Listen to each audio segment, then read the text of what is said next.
Chapter 160. Grandma Shimin had wanted to kill Li Qingshan the moment she saw him. It did not matter if Li Qingshan had anything to do with Zhao Liangqing and Furong's disappearance. She wanted to put an end to this matter. Soonest, Update, but seeing that little and was so close to him, it was not convenient for him to kill him, lest he formed a grudge with this good disciple. As for trash like Zhao Liangqing and Furong, it didn't matter if they died. They weren't worth Grandma's attention. Li Qingshan was stunned. He couldn't tell what kind of relationship he had with Little, and so he asked, "Who are you? What does this have to do with you?" "She's Grandma Shimin." The ship reached the shore, and Hua Chenglu leapt off, landing gracefully on the ground. With a great movement technique, she arrived before Li Qingshan in just a few leaps. The group of orthodox experts also jumped off the ship and prepared to search for the elixir that could allow people to directly advance to the Xiantian realm. When Li Qingshan heard the word gate, he was shocked. Although Zhou Wenbin had warned him, he didn't expect that the gate would directly send such an expert to deal with him. It was really unexpected. It seemed like he wasn't the only one who understood the principle of a lion hunting a rabbit. The sect wouldn't be so stupid as to send their men down one by one for him to practice. Hua Qinglu saw the Black Wolf tablet on Li Qingshan's waist and asked in surprise, "You're a Hawkwolf guard? What are you doing here?" Then he saw Little and behind Li Qingshan and praised, "What a beautiful child!" Li Qingshan said, "I'm here, of course, to carry out a mission. You look a little familiar." Hua Chenglu was young, but her apple-shaped face had shapely eyebrows and vermilion lips. She was extremely pretty, as if she had seen her somewhere before. Hua Chenglu said, "Since you're a Hawkwolf guard, you've obviously seen my big brother Qingzan before. Are you carrying out a mission? Could it be that they also heard that they are going to have a gathering here?" Li Qingshan finally understood. Hua Sengzan was also a rare, handsome man. Naturally, he left a deep impression on Li Qingshan. "I was the one who gathered these people. Many of them were servants and spies from the Yamen. You attacked them indiscriminately. Forget it. Thank you for your help. You saved me a lot of trouble. If it weren't for the fact that there were still innocent people on the island, he wouldn't have needed to go through so much trouble to kill them one by one. He only needed to transform into a demon and use the tiger demon's mad roar to kill everyone." Hua Chenglu widened her eyes. "What? Did you gather these people?" The group of orthodox masters behind him shivered inside. The pill-seizing gathering was actually a scheme of the Hawkwolf Guard. This young man sure was vicious. He actually wanted to gather all the unorthodox masters together and capture them all in one fell swoop. The pills were definitely out of the question. Grandma Shimin ignored the others and just stared at Little, and the more she looked, the happier she was. Little and felt uneasy. She hid behind Li Qingshan. Suddenly, Li Qingshan arrived behind Li Qingshan and grabbed Little N's hand. She said to Li Qingshan, "This girl has all the fortune in the world. I've taken a liking to her. I want to take her as my disciple and take her back to Clear River City. Are you willing?" She unleashed her arts of charm. In a daze, Li Qingshan saw great beauty pleading beside his ear. He could not turn down any of her requests. However, when he realized she wanted to take Little N away, he immediately shuddered. He bellowed out, "Don't even think about it." When he looked at Grandma Shimin again, she no longer possessed any beauty at all. She was clearly an old monster, with orange peels all over her face and vermilion lips. She was just disgusting. Li Qingshan thought of that whore Furong. He wanted to know why this old hag wanted to take Little and to a place like the gate. Fury surged into his head, and murderousness immediately erupted. Red light flickered in his eyes. He was tempted to immediately kill Grandma Sheeman on the spot. Even if you've been a benevolent person for 10 lifetimes, an Amitba, I'll still tear you to pieces for making a request like that to vent my hatred. In fact, he even had the thought of turning into a demon to kill the old hag before silencing everyone present. However, he gave up on it in the end. He was unwilling to slaughter the innocent, nor was he confident in killing Grandma Sheeman. All he could do was suppress his fury and glare at Grandma Sheeman. I must kill this old hag. Hua Chunlu shivered. She felt like this ordinary young man had turned into a terrifying, vicious beast in a single moment, ready to devour anyone. As for the group of orthodox experts, a few of them with weaker martial arts directly fell to the ground. Grandma Sheeman was slightly surprised. She never thought a second-layer chi practitioner like him could actually break free from her arts of charm. However, she did not care about Li Qingshan's killing intent at all. The strong would never care about the rage of the weak. Grandma Sheeman said sinisterly, "That's not up to you. You still have to ask the child's opinion." She smiled at Little and, "Good child, do you want to go back with Granny? Granny has everything." Her bearing suddenly became extremely benevolent. She thought, Li Qingshan is a chi practitioner, so his murderousness is heavy, which is why he can resist my arts of charm. Dealing with a little child who has never practiced chi will be a piece of cake. Never did she think that Little and would shake his head emotionlessly, completely unaffected by her. He was even more determined than Li Qingshan. The essence of the path of white bone and great beauty was to change all appearances and see through all appearances. It was the natural nemesis of arts of charm and illusions. Even if the sect master came in person, she would not be able to waver at all. Hua Chunlu sneered. "Old geezer Sheeman, do you see that? She doesn't want to talk to you, so stop sticking your face to her." Grandma Sheeman was annoyed. "Shut up, little girl." However, she was perplexed. Did the aspect of heavenly fragrance possess the ability to resist charms? Instead, she became even more passionate.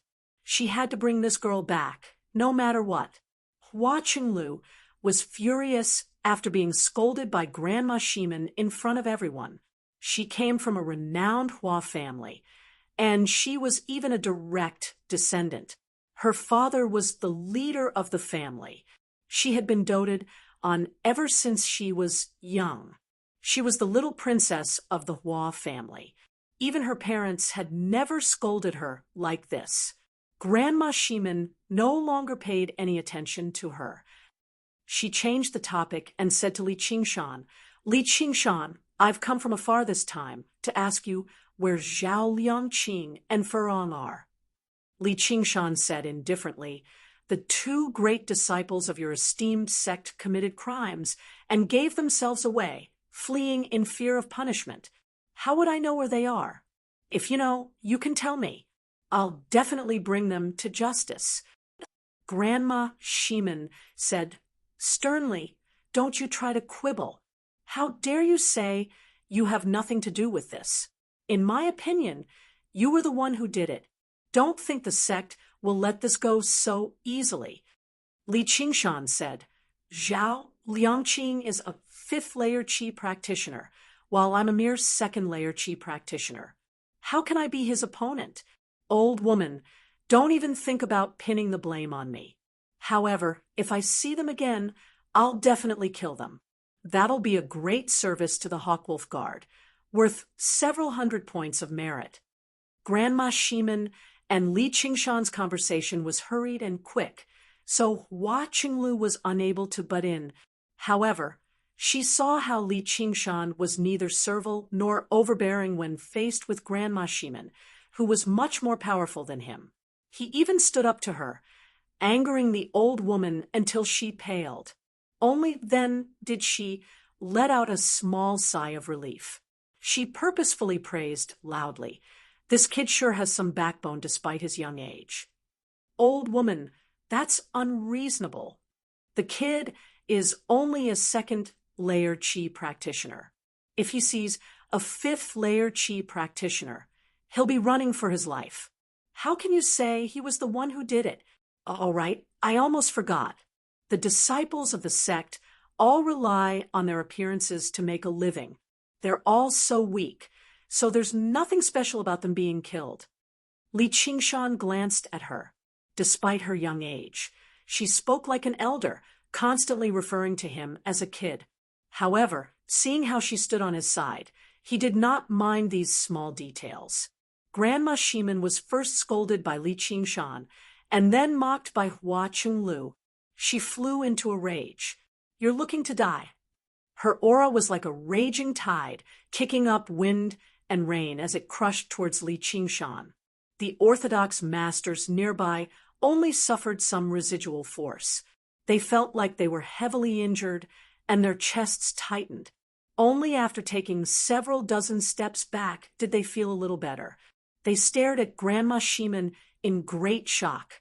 They had already heard from Hua Qinglu that she was a 9th layer Qi practitioner on the ship, but none of them had thought a 9th layer Qi practitioner would actually be so powerful. Just the residual force from her aura alone had left them with internal injuries. Just what kind of pressure did the young man who bore the brunt of it endure? "Then why don't you try and kill me?" Li Qingshan protected little, and behind him, he crossed his arms and held his head high, staring at Grandma Shimen from above. He was like a reef in the ocean, standing still no matter how the wind and rain battered him. Hua Qinglu was the closest to him. She felt her chest tighten. She had truly experienced the difference between a 9th layer Qi practitioner and a 2nd layer Qi practitioner. She could not help but back away, but she refused to embarrass the Hua family. She forcefully endured it. Under the pressure of the powerful aura, even her vision gradually blurred. All that remained was the will to endure. Suddenly, she felt her wrist tighten. Someone had pulled her, and the pressure lessened drastically. Her mind cleared up, and she saw Li Qingshan's large back when she raised her head. As it turned out, Li Qingshan had seen how pale she was, so he pulled her behind him to protect her. Her elder brother, Hua Sengzan, had been nice to him, and she had always been on his side. Grandma Shimen was afraid to lay her hands on him precisely because of her. He obviously had to protect this protective talisman. Hua Qinglu gasped for air gently.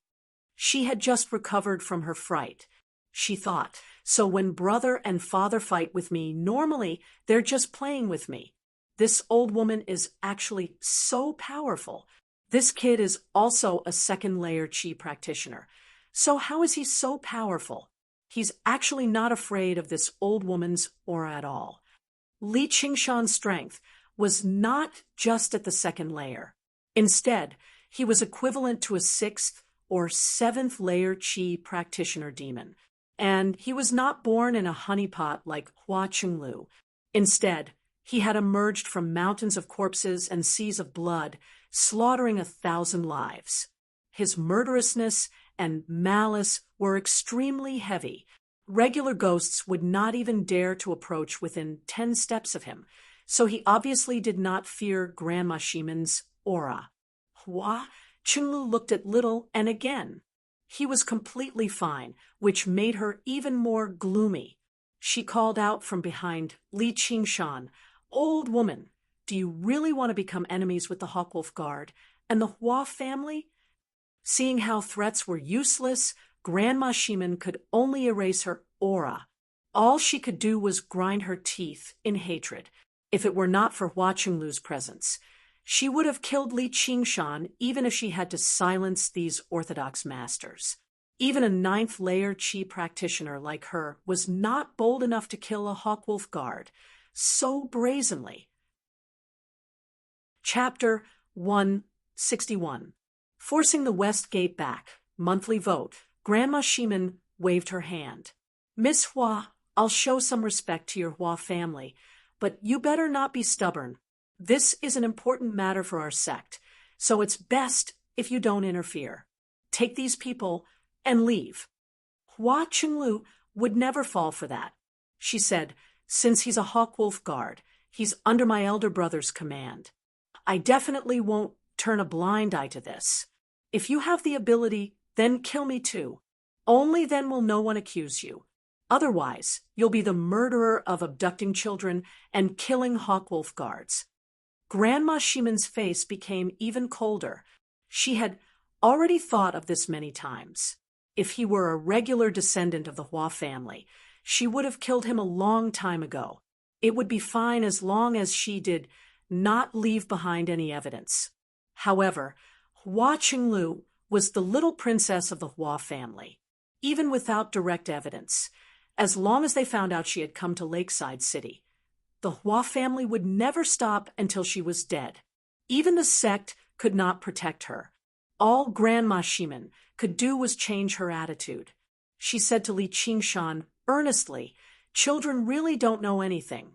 A girl with the aspect of heavenly fragrance and beauty is a huge disaster to a weakling like you. Hand her to me, and we'll be able to turn enemies into friends. What do you want? Whether it's pills or spiritual artifacts, I have them all. You can choose whatever you want. Little and grabbed Li Qingshan by the hem of his clothes. Li Qingshan only said one word to Grandma Shimon. Piss off. Grandma Shimon was completely angered. She raised her claw-like hand, and true qi surged out violently, stabbing Li Qingshan's face from a few feet away. Li Qingshan stamped her foot and called out, Piss off. She called out, Don't you dare. Grandma Shimon hesitated for a moment before pulling back her hand viciously. Sure enough, she was afraid. This girl, I'm determined to get the sect. I'd like to see if you can keep hiding behind this girl. With that, she boarded the carriage and took off through the mist. Hua Qinglu exhaled deeply, and Li Qingshan also felt relieved. He turned around and said, Thank you for your righteous assistance, Miss. If it were not for Hua Qinglu, he was confident that he would not have been captured by Grandma Shimon so easily, but his demonic transformation and Little Anne's abilities would have been exposed, leading to endless trouble in the future.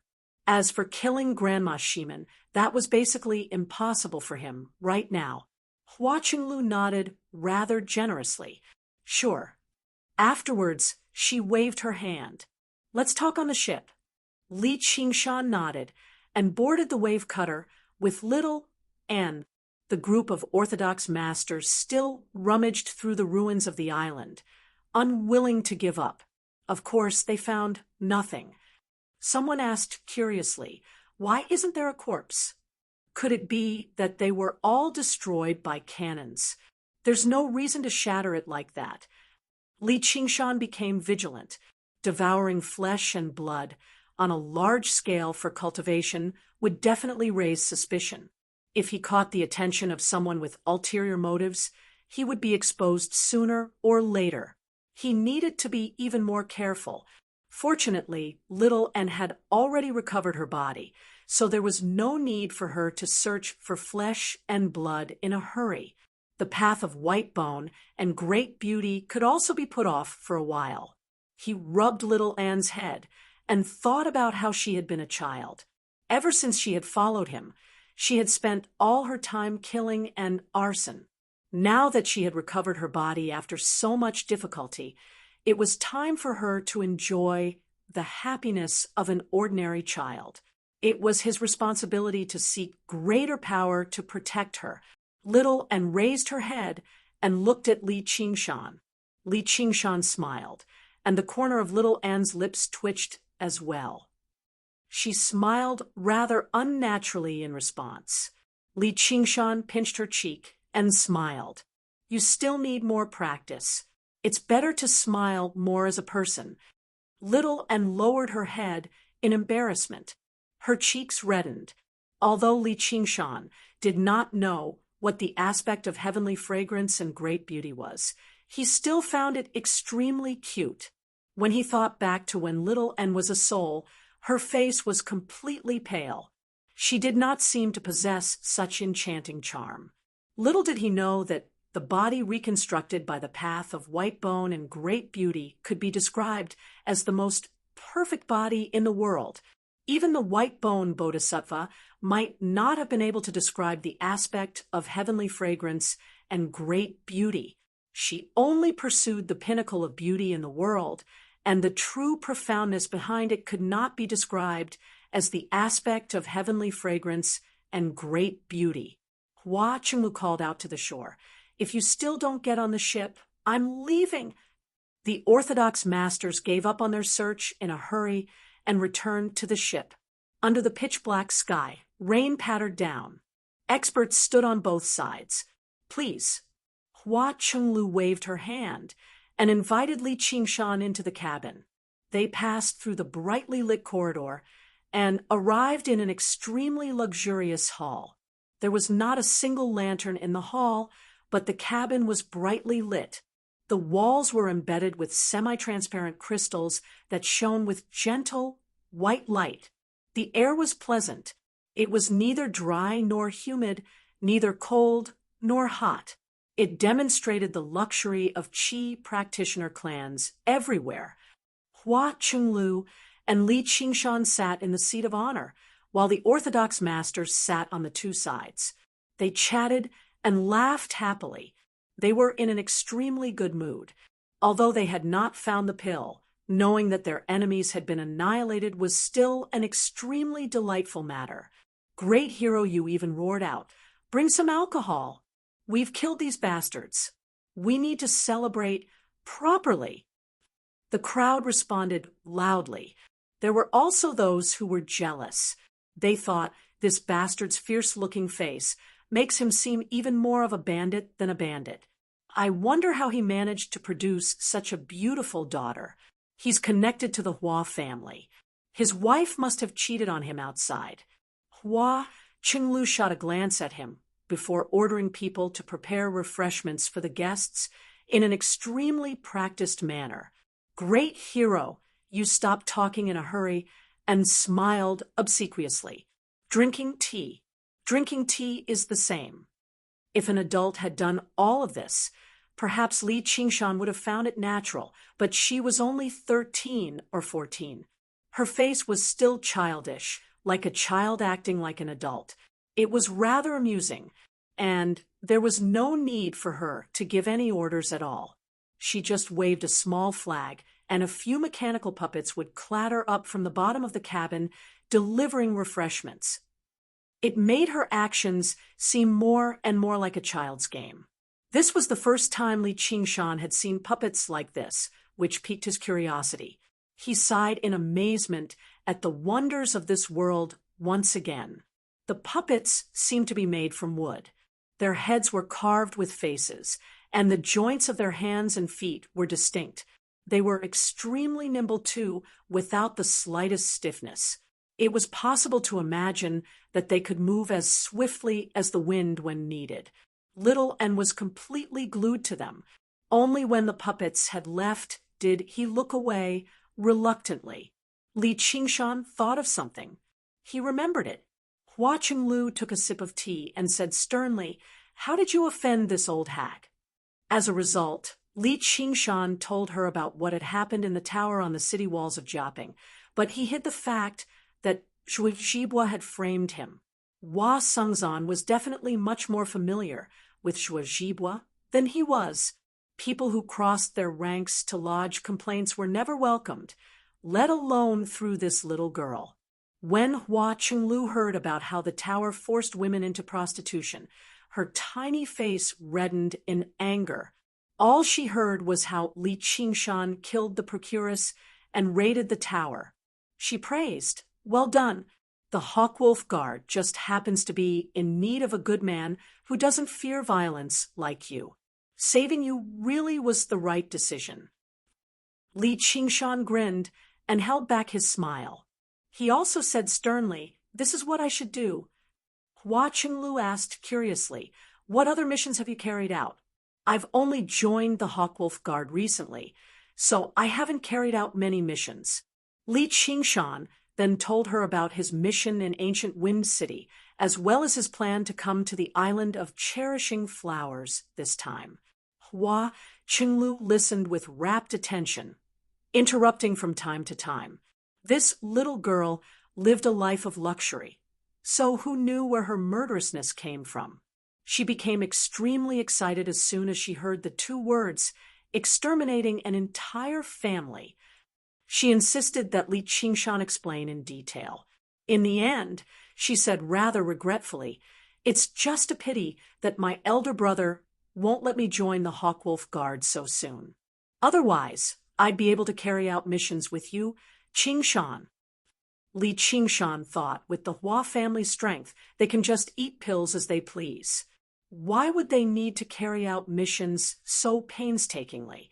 If I were you, I'd definitely eat until I became a demon general before leaving the mountain. However, he said, Commander Hua is taking good care of you. Only when you're strong can you carry out more missions. I believe you'll definitely become an even better Hawkwolf Guard than me in the future. Hua Qinglu said, "Exactly. You're pretty much the same as my elder brother." Li Qingshan thought, "So that's how your elder brother coaxes you too." If the entire situation was described in the form of a news report, it would be, "The leader of our country, Hua Qinglu, received Li Qingshan warmly and engaged in a deep conversation with him. She confirmed and supported Li Qingshan's work, encouraging him to continue working hard and reach new heights."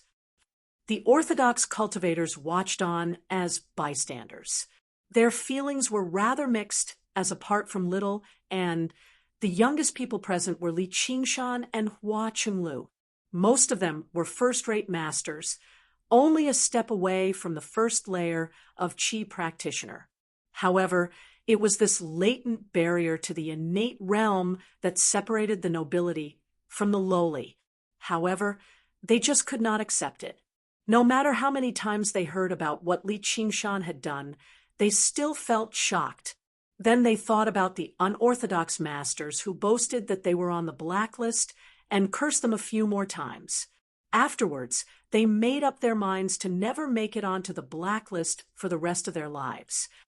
Otherwise, who knew when they would be wiped out when they attended a gathering? After the battle on the island of Cherishing Flowers, the orthodox path within several hundred kilometers of Jiaping City flourished. The atmosphere of the Jianghu became extremely good. Young heroes and great heroes appeared in large numbers. Every single one of them was law-abiding, respecting the old and cherishing the young. Even if they did some thieving, they would do it secretly and extremely carefully. They would never do it openly. Li Qingshan could be said to have done a great job. A while later, the ship arrived on the shore, and everyone disembarked. Hua Qinglu extended her hand, and the huge ship rapidly shrank. In the end, it was sucked into her palm and returned to her 100 treasures pouch. She said rather regretfully, "This lake is too small. We can't travel." Li Qingshan and little Anne's eyes lit up again. Before they set off, the orthodox masters had already prepared a celebratory feast in the lake viewing restaurant of Lakeside City. Li Qingshan exhaled gently. He still had to keep up the act. The girl had helped him out so much, so he had to make her happy. And although he could not see, hear, or smell anything, he could clearly sense that Grandma Shimen had not gone far. The hostility and killing intent still enveloped him vaguely. He was afraid that as soon as he left Grandma Shimen's side, he would immediately have to fight to the death with her. Putting on an act with the girl was better than risking his life against the old woman. Although he had made up his mind to kill Grandma Shimen, now was not the time. The West Gate Granny was already so old, and it was impossible for her cultivation to improve any further. On the other hand, he was constantly becoming stronger. As long as he could stall for some time, he would be able to kill her without being injured at all. Why should he take the risk now? P.S. Strongly calling for a guaranteed monthly ticket. A new month, a new beginning. Let's go. Chapter 162. Great hero. You finally got to drink on the lake viewing restaurant. He drank to his heart's content and even mustered up the courage to toast Li Qingshan while he was tipsy. Then the others all came up to him and toasted him. Words of flattery flowed from their mouths. Sir Li Qingshan, do you have another nickname, the Black Tiger?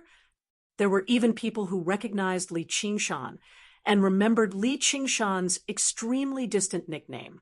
Li Qingshan brushed them off casually. He picked up another piece of fish and gave it to Little and beside him. Try this. It's not bad.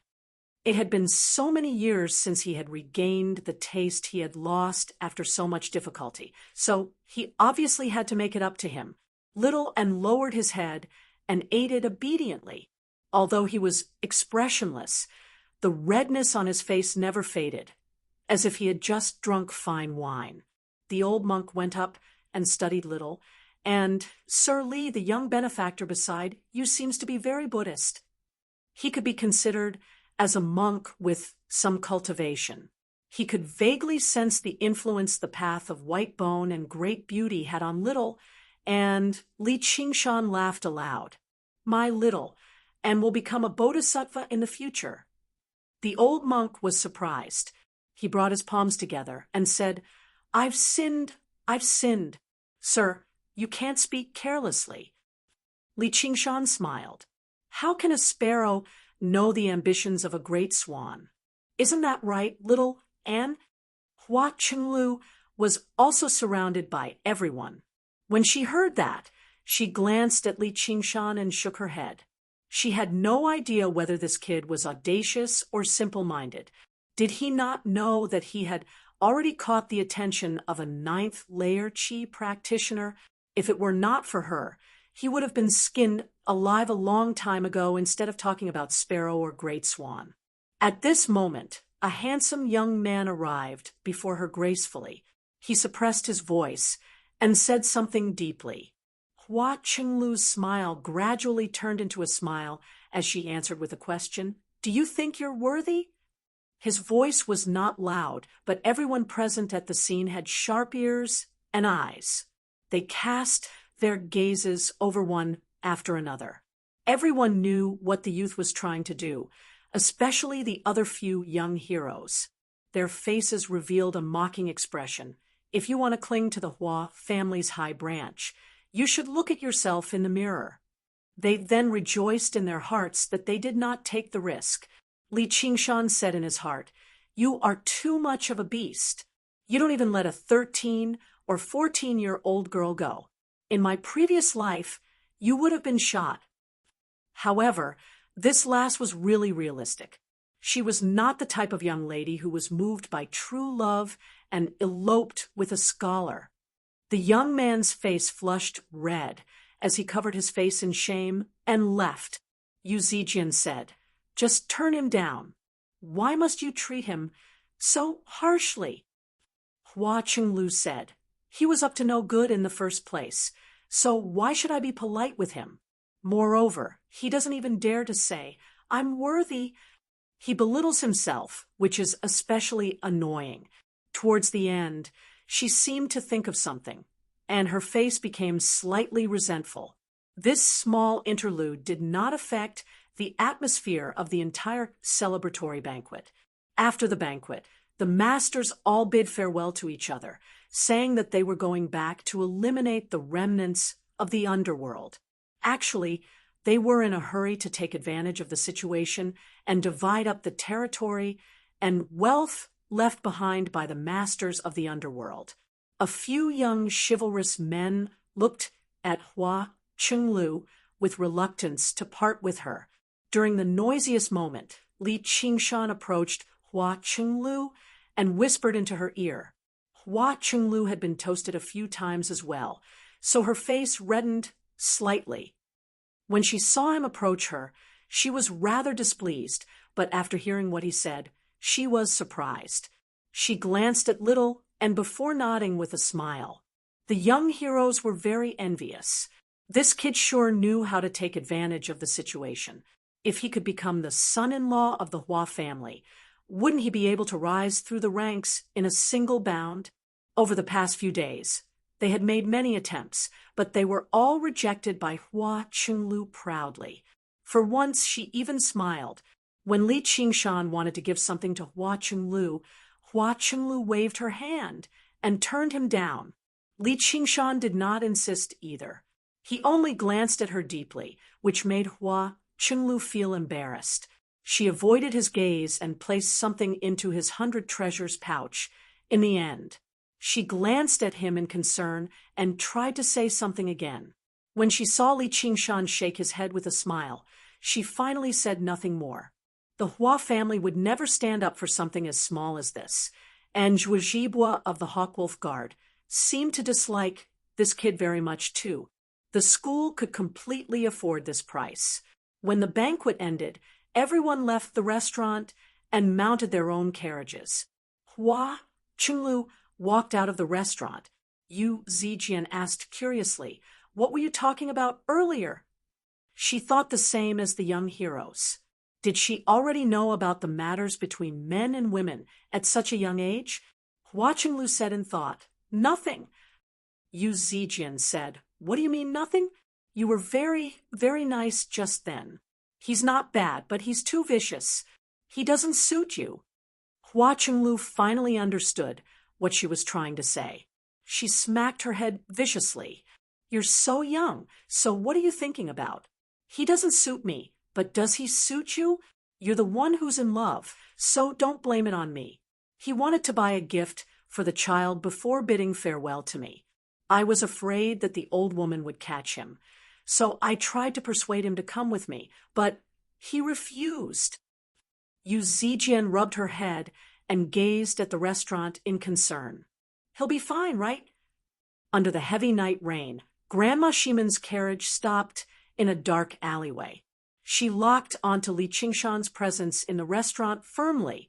She refused to believe that the little princess of the Hua family would actually spend all her time with a man.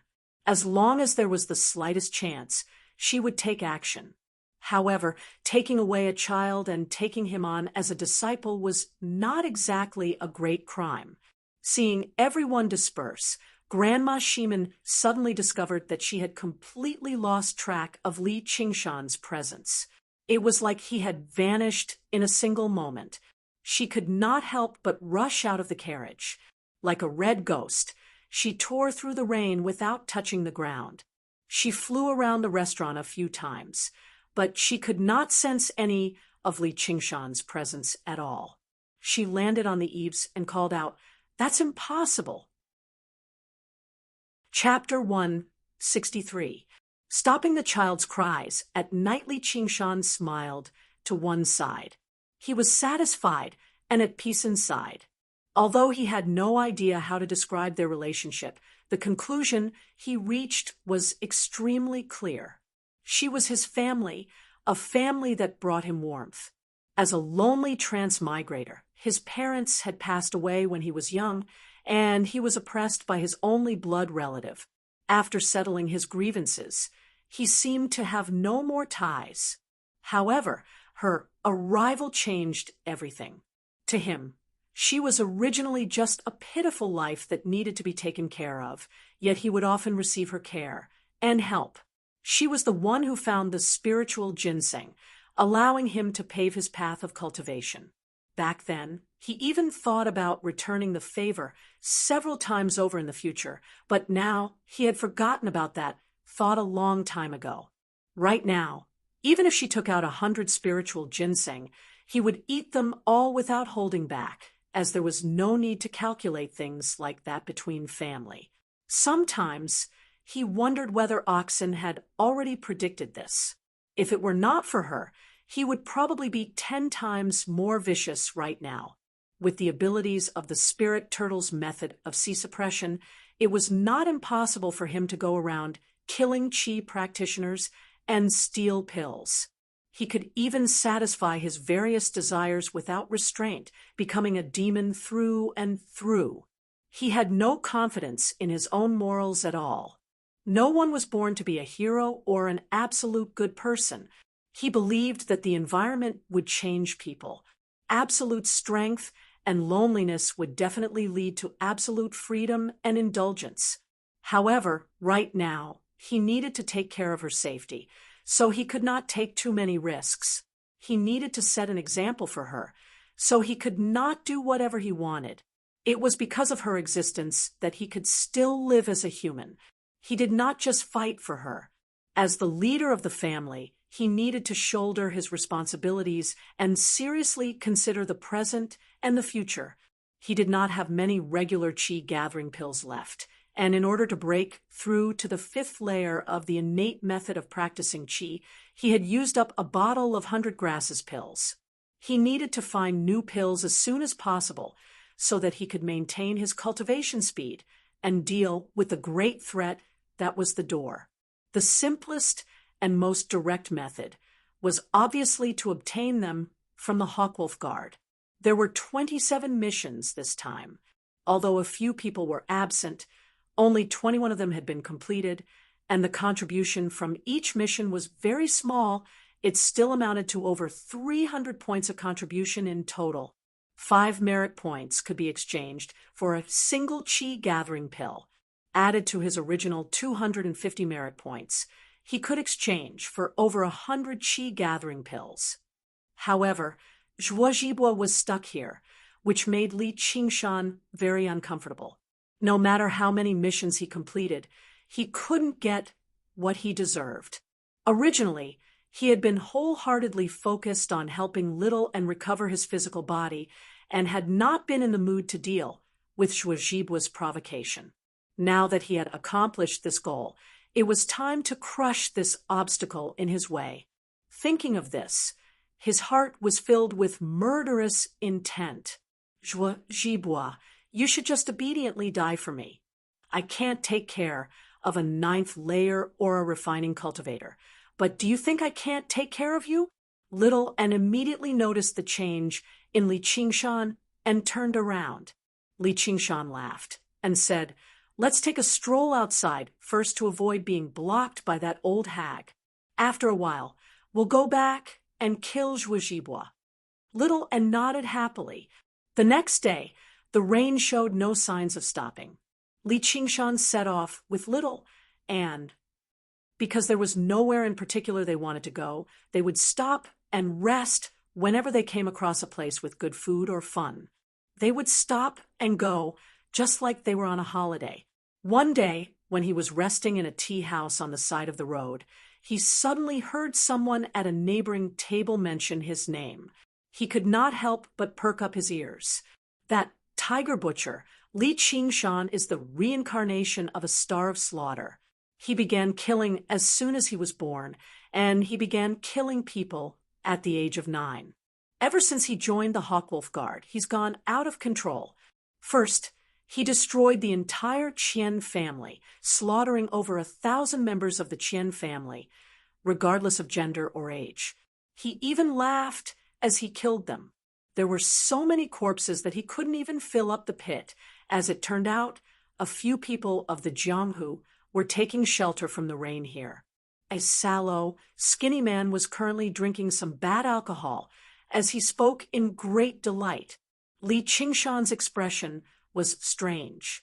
His nickname seemed to have changed again. The tiger butcher was much more pleasing to the ears than the descending tiger and the black tiger, but since when did he kill the entire Qian family? He had clearly only killed 3 of them.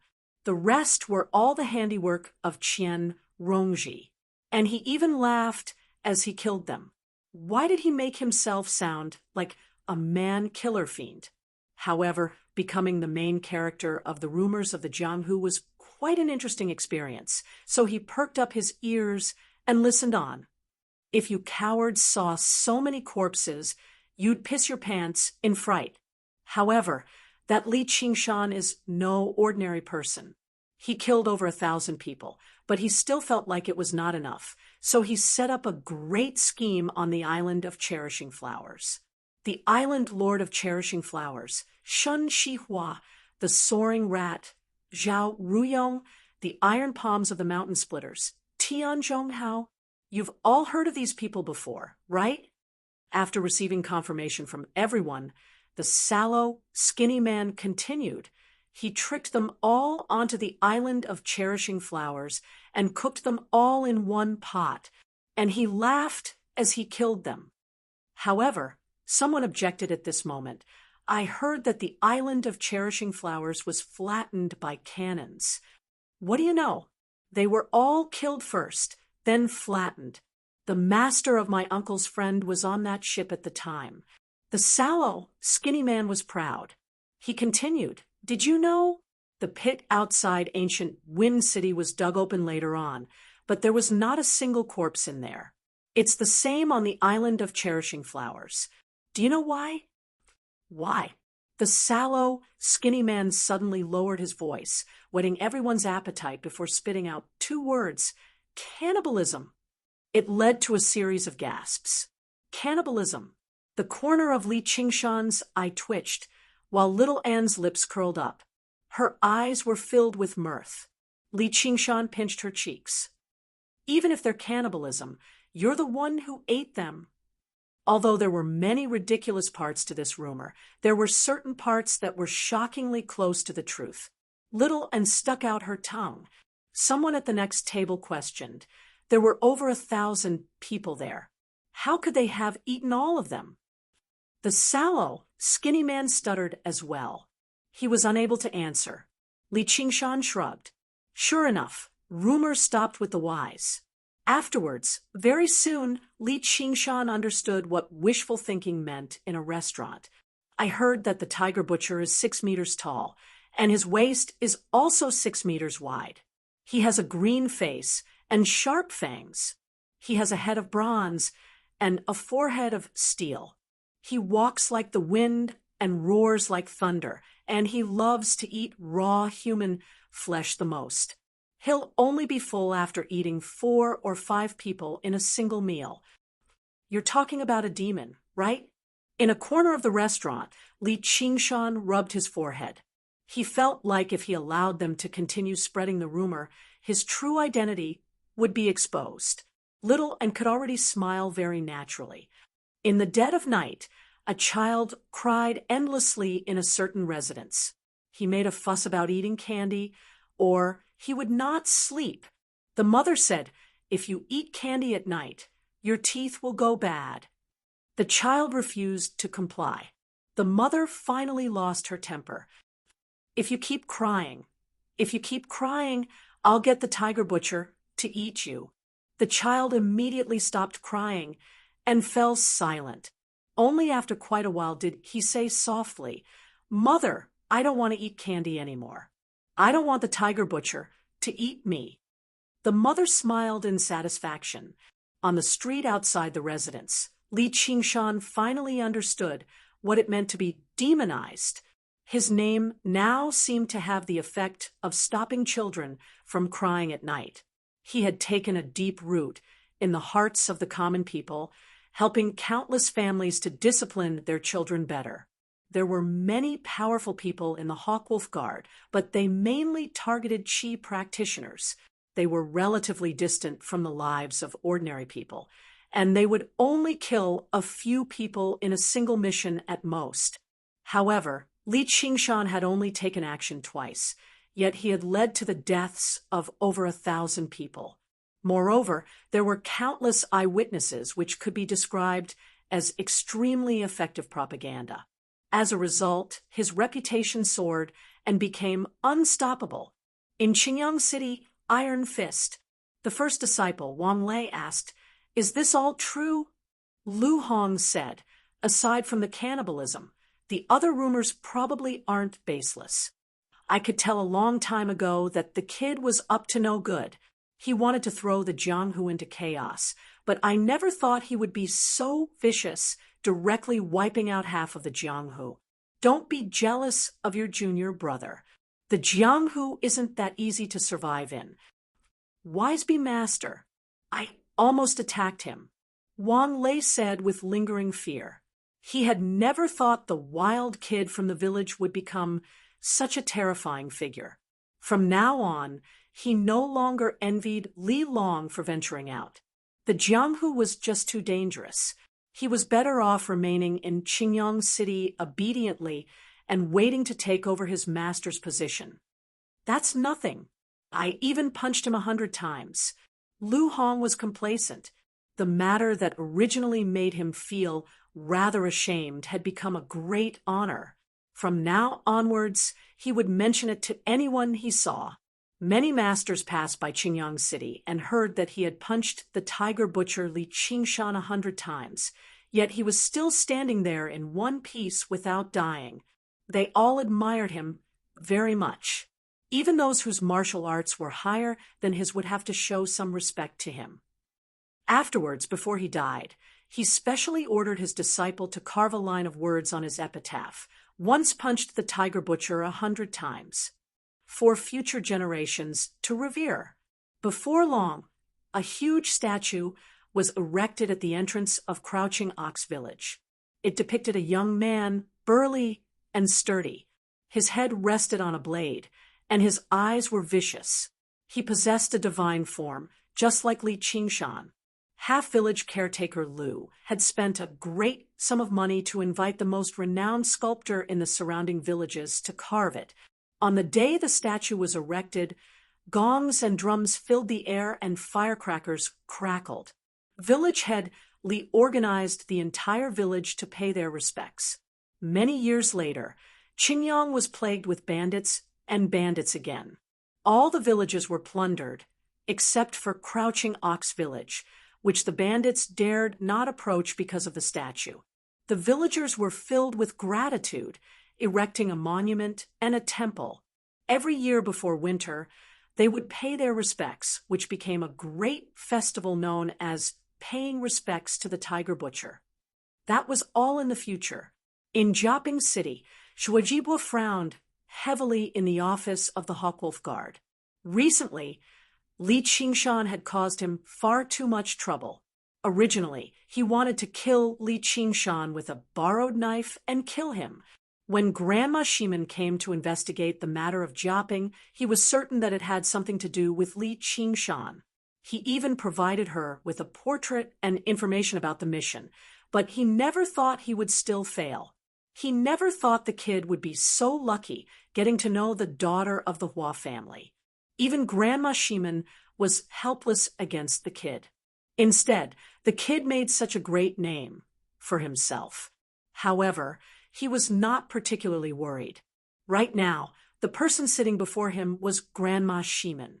Sure enough, as Li Qingshan had expected, Grandma Shimen had searched everywhere for Li Qingshan to no avail, so she was waiting here for him.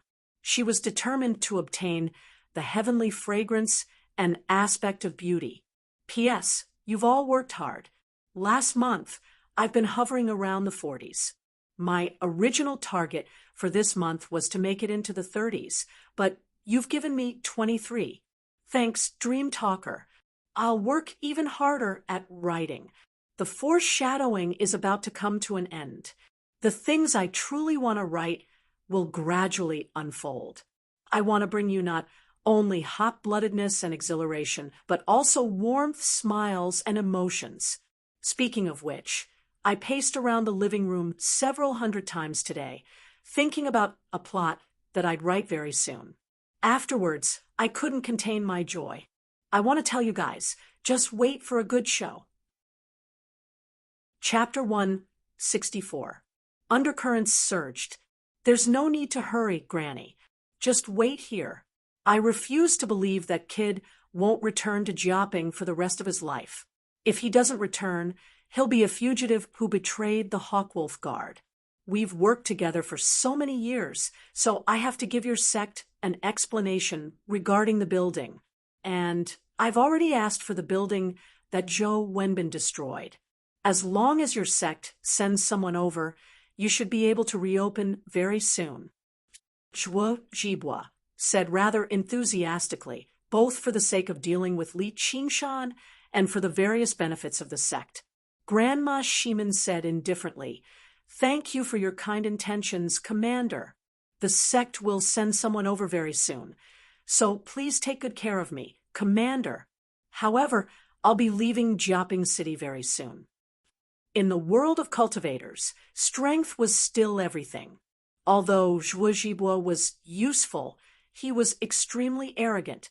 Zhuozhibua was surprised. Why? Grandma Shimen said, "This is the sect master's order. I can't disobey it." Why did your esteemed sect master? Was it? A vicious light flashed through Grandma Shimen's eyes. That's right. It's all because of that girl from the Hua family. Our sect can't just ignore the pressure from your vice commander, Hua. I see. Zhuozhibua was filled with pity. He could not get someone else to do his dirty work now. However, he was not bold enough to complain about Hua Sengzan. Grandma Shimen said, though that kid's a mere second-layer Qi practitioner. There's no need for me to do anything. You should be able to deal with him. Commander Zhua, our sect master, has already promised that as long as you can hand over the girl with the kid to the sect will give you a bottle of pills of spring breeze and rain in return. Zhuozhibua's heart skipped a beat. The pills of spring breeze and rain of the sect were special pills of the sect. They required extremely rare spiritual herbs and special secret techniques to refine. Although they could not strengthen true Qi, they could purge the impurities within true Qi, saving a lot of time in purifying true Qi. Just a single one of them was worth several hundred Qi gathering pills. The sect had really gone all out this time. He wondered what was so special about the girl that the sect valued her so much. However, his expression did not change. What are you saying, Grandma? Why would I do anything to my own subordinates? I will pay attention to the girl you mentioned and will not disappoint your sect master. Grandma Shimen said, "There's one more matter, which is to pay a visit to the Clear River Prefecture with my disciple." Disciple? Zhuozhibua felt strange, but then he saw Qian Rongji, who had been serving silently at the side, say sweetly, "Thank you, Grandma." Zhuozhibua's face immediately sank. "Rongji, what's going on?" Grandma Shimen has been wandering around Jiaping for several days, and it has always been Qian Rongji who has been entertaining her. Unexpectedly, in just a few days, she has built a good relationship with Grandma Shimen, who has a weird temper, and accepted her as a disciple. However, he has not received the news until now, as if he has become her springboard. Qian Rongji smiled. "Grandma knows I haven't joined the sect yet, so she has already agreed to accept me as a disciple. She wants me to cultivate in the sect for a while, so I hope the commander will allow it." Her cultivation aptitude was passable, and she was also rather pretty. She possessed a kind of ordinary beauty. Although she was far from the level of the Divine Incense Kingdom's beauty, she still had the qualifications to be noticed by the West Gate Granny. Moreover, she was extremely good at reading people's minds. Everything she said and did could cater to Grandma Shimen's strange tastes. It was definitely not a coincidence that she had gained Grandma Shimen's attention and accepted her as a disciple. She was like a poisonous vine, grasping every opportunity and doing everything she could to climb upwards so that she could obtain even more sunlight and rain. In her eyes, Chen Yannian was nothing. Zhuozhibua was nothing. Even Grandma Shimen was nothing. They were all just tools she could use. However, Grandma Shimen was a 9th layer Qi practitioner, while Zhuozhibua was only at the 6th layer. There was no need to compare which tool was more useful. With the sect as an umbrella, she no longer needed to fawn over Zhuozhibua. Her expression naturally changed. The Hawkwolf Guard was only an occupation. They could not restrict members from joining sections. For example, Jiao Fei came from a sect. Of course, if Zhuozhibua wanted to obstruct Qian Rongji, he would still have many ways to make things difficult for Qian Rongji. However, a sunken Grandma Shimen sat beside him, so he would never be bold enough to do that. Grandma Shimen had only told him that she was taking Qian Rongji away. She was not asking for his opinion at all. Qian Rongji smiled. She was confident. The reason why she had only told Zhuo Zhibue this news now was so that he would not have the opportunity to obstruct her. If he had the opportunity, Zhuo Zhibue would definitely do something like that. No man would be willing to let go of a woman who was docile and willing to be toyed with by him. Zhuo Zhibue squinted his eyes. Rongji, you've managed to climb up the tree. As the commander, I'm obviously happy for you. Only by learning something in the sect can you better complete the missions of the Hawkwolf Guard. I'll allow you a few months of leave, but there won't be any pills. I just happen to be taking you 3 newcomers to Clear River City to see the 2 commanders. You can go first. He finally made up his mind very quickly. Even if he tried to obstruct this matter, there would be no benefit to him at all. All he could do was agree to it reluctantly. Although he knew Qian Rongji's sweet words probably did not come from the bottom of her heart, his dignity as a man still suffered from being abandoned in such a straightforward manner. He developed a sense of resentment towards Qian Rongji. She really was an extremely shameless woman. Before Qian Rongji boarded the carriage, she bowed gracefully. "Thank you, Commander. In the future, Rongji will come and serve the commander again to repay your kindness." She added inside, "If you're still alive." Even if she had already become close to Zhuo Zhibue, her identity as a Hawkwolf Guard had not changed. Before she had obtained strength greater than Zhuo Zhibue's, she should not have treated Zhuo Zhibue with such contempt. She had a vague feeling that Zhuo Zhibue would definitely die to Li Qingshan's hands. This was a woman's intuition, and it was an intuition built upon a great deal of analysis and speculation. There was obviously no need for her to be too polite to someone who was about to die. Zhuo Zhibue said, "No problem." He watched the carriage leave and felt like he had nowhere to vent his anger. He smashed the stone table before him with a palm strike. In a small garden in the Hua estate of Clear River City, Hua Sengzan said to Hua Qinglu, "All right, Grandma Shimen will be returning to Jiaping City for questioning very soon. She won't have the time to make trouble for that kid for now." Hua Qinglu nodded. "That's good." Hua Sengzan said, "It's rare for you to beg me for someone else's matter." "What do you mean someone else's matter? This is your Hawkwolf Guard's matter." "I'm not begging you. I'm helping you. And don't you know him?" Hua Sengzan said helplessly, all right, you're helping me. We're not exactly acquaintances. We've only met once, but I never thought that kid would actually emerge. His days under Zhuo Zhibue's command probably haven't been easy." Hua Sengzan sank into his thoughts. Over half a year had passed. Hua Sengzan's memories of Li Qingshan had basically faded away a long time ago. Just now, Hua Qinglu had mentioned it to her. She felt rather emotional inside. She never thought he would actually emerge from the mountains and actually become a Hawkwolf Guard under Zhuo Zhibue's command. And he even fell out with Zhuo Zhibue. Hua Qinglu asked, "Why haven't they been easy? You wouldn't understand even if I told you about the matters of adults." Hua Qinglu hated hearing something like that the most. What matters of adults?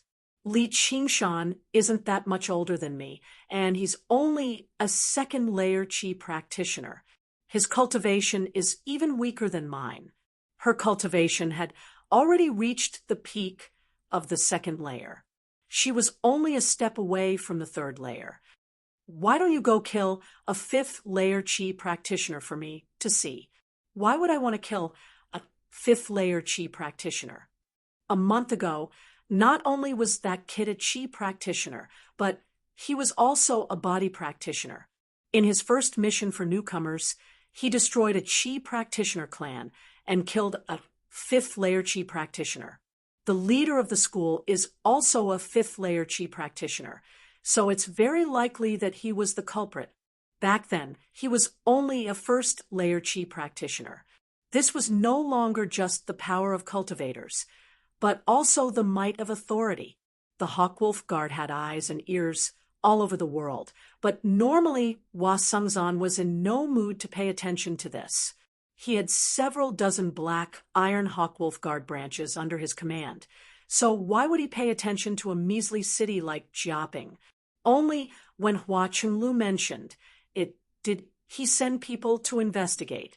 Very soon, a detailed piece of information was placed on his desk. The information he obtained left him rather surprised. Hua Chunlu was surprised.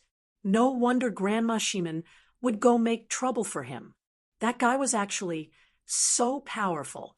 No wonder he was fearless of Grandma Shimen's pressure, as well as easily escaping from Grandma Shimen's pursuit outside the restaurant. Don't think about it so much. You better prepare for the entrance examination in spring. I've seen the girl you brought back. Her character isn't bad, even a little better than you. This is a muscle tendon changing and marrow cleansing pill for her. Once she ingests it, she should be able to directly practice Qi. Hua Sengzan casually passed a pill to Hua Chunlu. Now, this was the true strength that Qi practitioner clans possessed. They could overcome the limitations of innate talent through external means. As for Li Qingshan, he was just an interesting subordinate to Hua Sengzan. He was not worth too much attention to, and as long as Li Qingshan remained alive, he believed he would be able to see him very soon. In a small city near Jiaping City, Li Qingshan gazed at the full moon in the crowd. He thought, it's the Mid-Autumn Festival again. Although he had been frugal, he had still eaten all the Qi gathering pills he had on him. The effects of several hundred Qi gathering pills could be regarded as obvious. He secretly transformed once in a place where there was no one around. He had already reached 27 feet, and his strength had increased by quite a lot. He was already close to the second layer of the Ox Demon's Fist of Great Strength. However, once he stopped ingesting pills, his cultivation speed immediately slowed to a frightening pace. It was about time for him to return to Jiaping City. That old granny probably did not have that much patience. He casually broke off a piece of mooncake and passed it to Little, and then he carried her through the sea of people and out of the bustling street lights, making his way back to Jiaping City. Returning to Jiaping City, Li Qingshan and Little and both erased their presences and snuck back up the mountain.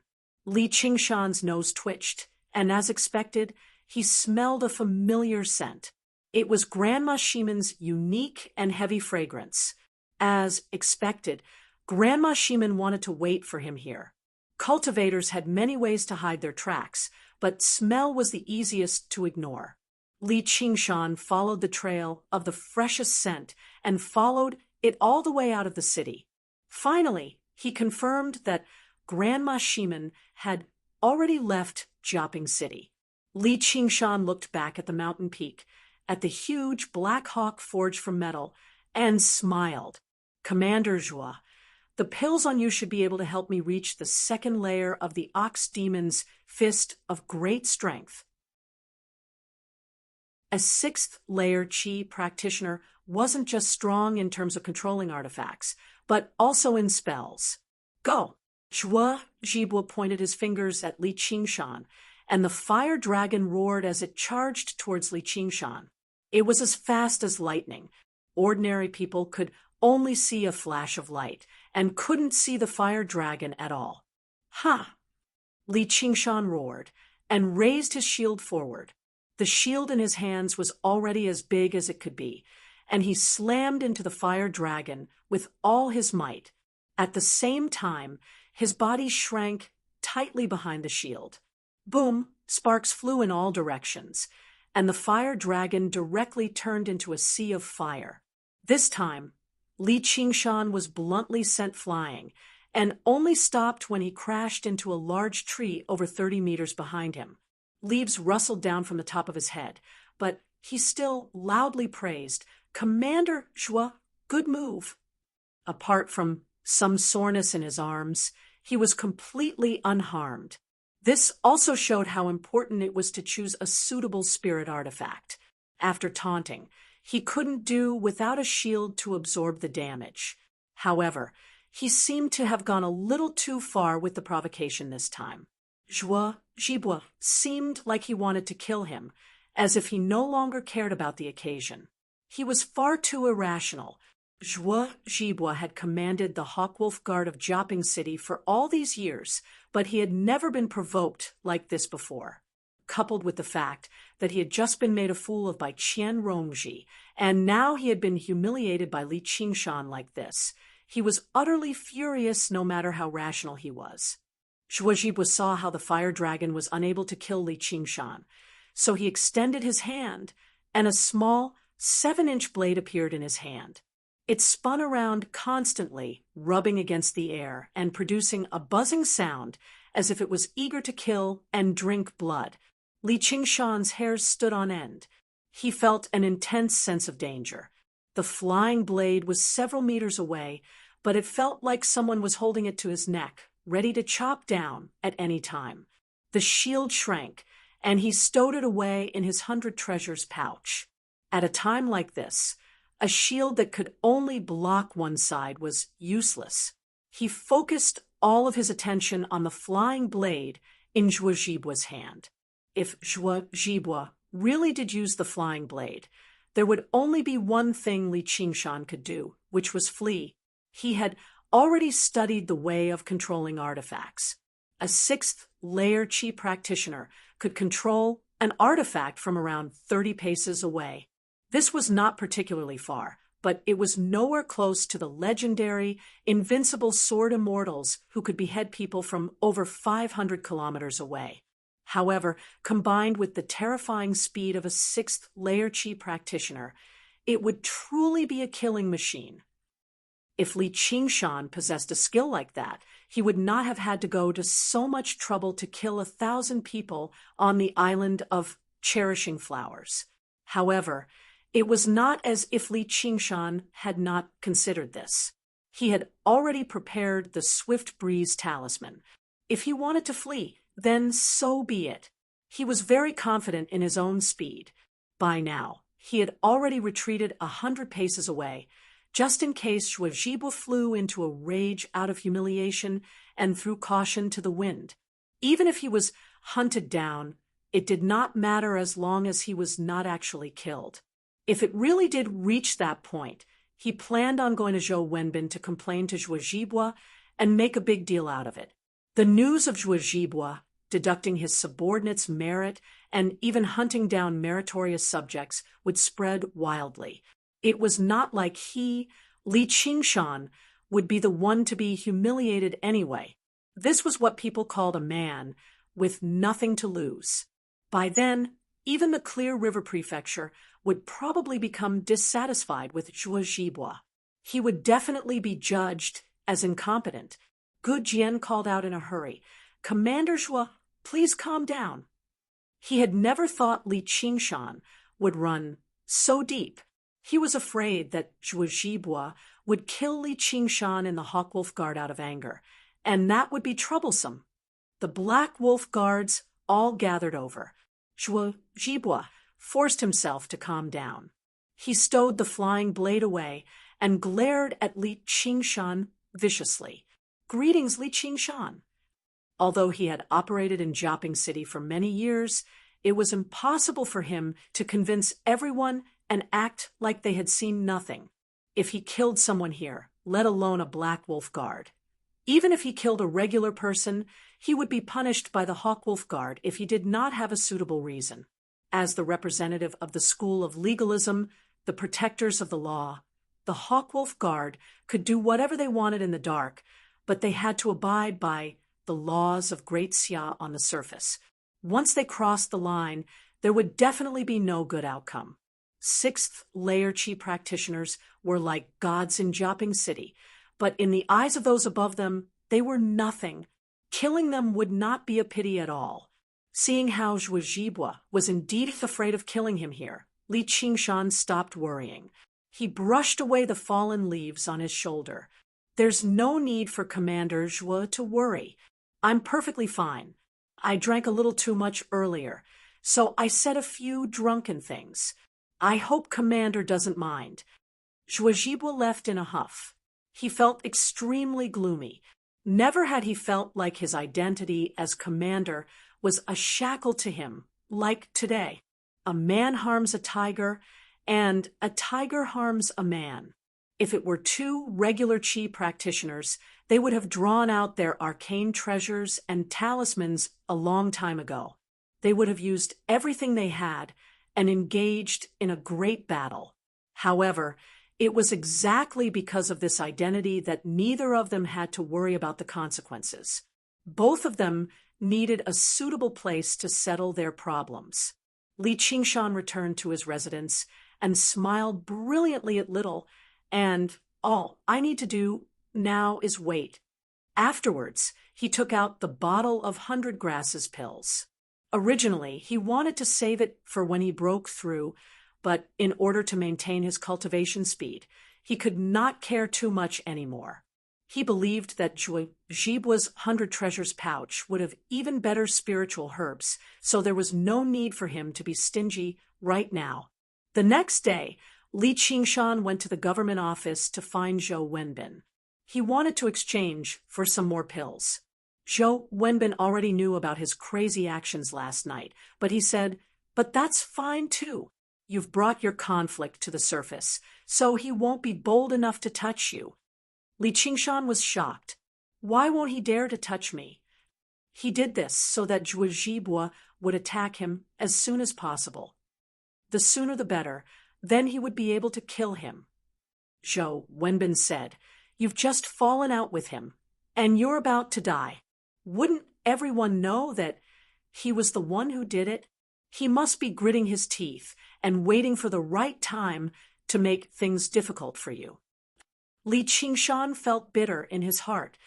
Hopefully, he would not have to wait too long for this opportunity. He was feeling bitter here, but Zhuo, who was on the mountain, gritted his teeth so hard that his gums were bleeding. He growled, "I must kill him with my own hands. I must kill him with my own hands." He did not know when these two would be able to break free from society's view of them and have a vigorous, passionate battle.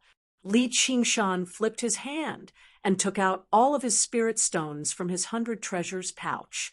"I want to exchange for some more pills." Even without Zhuo, he still had to go on. He had finished the remaining bottle of 100 grasses pills last night, so he did not have any pills that could be used for cultivation. Zhou Wenbin said, "Do you really want to exchange? Spirit stones are much harder to come by than Qi gathering pills." Of course, Li Qingshan knew this. He had almost 1,000 Qi gathering pills, but he had less than 10 spirit stones. Moreover, they were all low-grade spirit stones. Chapter 166. Spiritual stones were basically the most stable currency among cultivators. Qi gathering pills could not compare to them at all. Only lowly Black Wolf guards like him received Qi gathering pills as wages. Zhuo and Zhou Wenbin both received spiritual stones. Underscore, wondrous bookstore no pop-up window to stronger cultivators. Low-grade Qi gathering pills brought no benefits at all. They might even be harmful. However, spiritual stones contained pure spiritual Qi, so they could always be used. And spiritual stones had many uses. They could be used for forging artifacts, formations, and mechanisms. The puppet Li Qingshan had given Little and used spiritual stones as its energy source. The most common way to use it was to provide an endless supply of true Qi when fighting. Right now, Li Qingshan mostly fought in close combat, so he did not really need them. Once he reached the 6th layer and could wield artifacts, a few more spiritual stones would be equivalent to an extra life. Li Qingshan had taken out these spiritual stones out of consideration for his current needs. A bird in the hand was worth 100 in the bush. Many of the time, long-term benefits were not as important as immediate benefits. Li Qingshan had no objections, so Zhou Wenbin was obviously willing. In the end, he took out 8 bottles of qi-gathering pills, each bottle containing 12 pills. That was close to 100 qi-gathering pills. He exchanged them for these spiritual stones from Li Qingshan, basically resolving Li Qingshan's urgent problem. In the following days, apart from cultivating in the building, Li Qingshan would stroll around the city with little and buying everything she liked for her. However, his reputation as the Tiger Butcher had reached Jiaping City as well. He had basically cleared the streets of the city, no matter how busy the streets were. As long as he walked over, he would hear someone call out, "The Tiger Butcher is here." In the blink of an eye, the streets had all been cleared out. Only a child sat in the middle of the road, crying. When he walked over, even the child stopped crying. He had been frightened out of his wits. However, when he entered a shop to buy something, the shopkeeper would often refuse to take his money no matter what. Zhou Wenbin then sent someone to invite him over, telling him not to go out on the streets, so as not to disturb the citizens of Jiaping. After that, all that was left of Li Qingshan's life was cultivation. Every day, he would stay in his room and meditate. Fortunately, he had little end to keep him company, so he was not too lonely. But he ate the qi-gathering pills very quickly. Every day, he would eat 10 or 20 of them, and that was when he was frugal. If he wanted to, he could even finish almost 100 qi-gathering pills in a single day. His body was like a bottomless pit that would never be satisfied. As a result, he became a frequent visitor of the county yamen. Li Qingshan said in a clear voice, "Sir, take a look at this calming pill. It's a high-grade spirit pill, concocted with a secret formula. When consumed during cultivation, it can calm your qi and focus your mind, and it's very beneficial. Also, this pill of passion can be used in bed. It will greatly enhance your mood." He raised his eyebrows and revealed an expression that all men understood. After some consideration, Zhou Wenbin gave Li Qingshan 4 bottles of qi-gathering pills in exchange, which made Li Qingshan overjoyed. 3 days later, at noon, Zhou Wenbin was sitting in front of the cauldron, concocting pills. Ever since he became the county magistrate, he had never stopped collecting medicinal herbs for him to concoct pills. He had also accumulated a lot of qi-gathering pills and was ready to sell them at the cultivators' market when the time was right. But Li Qingshan's arrival saved him some trouble, and he was overjoyed, so he hastened to concoct pills. The maid reported, Sir Li is here again. He's waiting for you in the parlor." Zhou Wenbin was rather confused. Why had Li Qingshan come looking for him again? He made his way to the reception and took a look. All he saw was a long table filled with a dazzling array of items. It seemed like a small stall of miscellaneous goods, and the owner was Li Qingshan behind the table. "Take another look, sir. These are all gifts from the Qi practitioners during Qian Yanyan's birthday celebration. Look at these spirit herbs. I can tell with a single glance that they have extraordinary spiritual energy. They must be excellent items for concocting pellets. And look at these jade carvings. Aren't they very vivid? If you like them, you can buy them all. I'll give you a discount." Under Li Qingshan's eloquent explanation, coupled with the fact that they had been trading rather happily all this time, Zhou Wenbin took out a few more bottles of qi-gathering pills and bought everything. A few days later, Zhou Wenbin and Li Qingshan sat across from each other. Zhou Wenbin said, "Today, we'll just drink tea and chat. We won't talk about qi-gathering pills anymore." Li Qingshan was stunned. He hesitated for a moment, then lowered his voice and said, "Sir, do you want talismans?" Zhou Wenbin finally couldn't help but ask, "What do you want so many qi-gathering pills for?" "Qi-gathering pills can't be eaten like rice. You won't be able to finish all the qi-gathering pills you're exchanging with me even after 3 years. Li Qingshan couldn't explain that he really ate qi-gathering pills like rice. He could only say, I just want to stock up just in case. Zhou Wenbin said, on the path of cultivation, you still have to rely on yourself. Medicinal pills are just external items after all. They can only be used as support. Li Qingshan agreed, but in his heart, he was thinking that if it weren't for the miraculous pills Xianyue had given him, he wouldn't have been able to cultivate the Yao course so quickly. And without the help of these external items, it would have taken him at least another 100 years to become a demon general. After Zhou Wenbin finished speaking, Li Qingshan asked again, You really don't want them? Zhou Wenbin sighed and shook his head firmly. As a district magistrate, he hadn't fought anyone for many years. He didn't need talismans at all. Outside the yamen, Little N was squatting by the wall, playing with ants with a small wooden stick. Every time Li Qingshan went to trade with Zhou Wenbin, she would wait outside the door. When people came in to talk to her, she ignored them.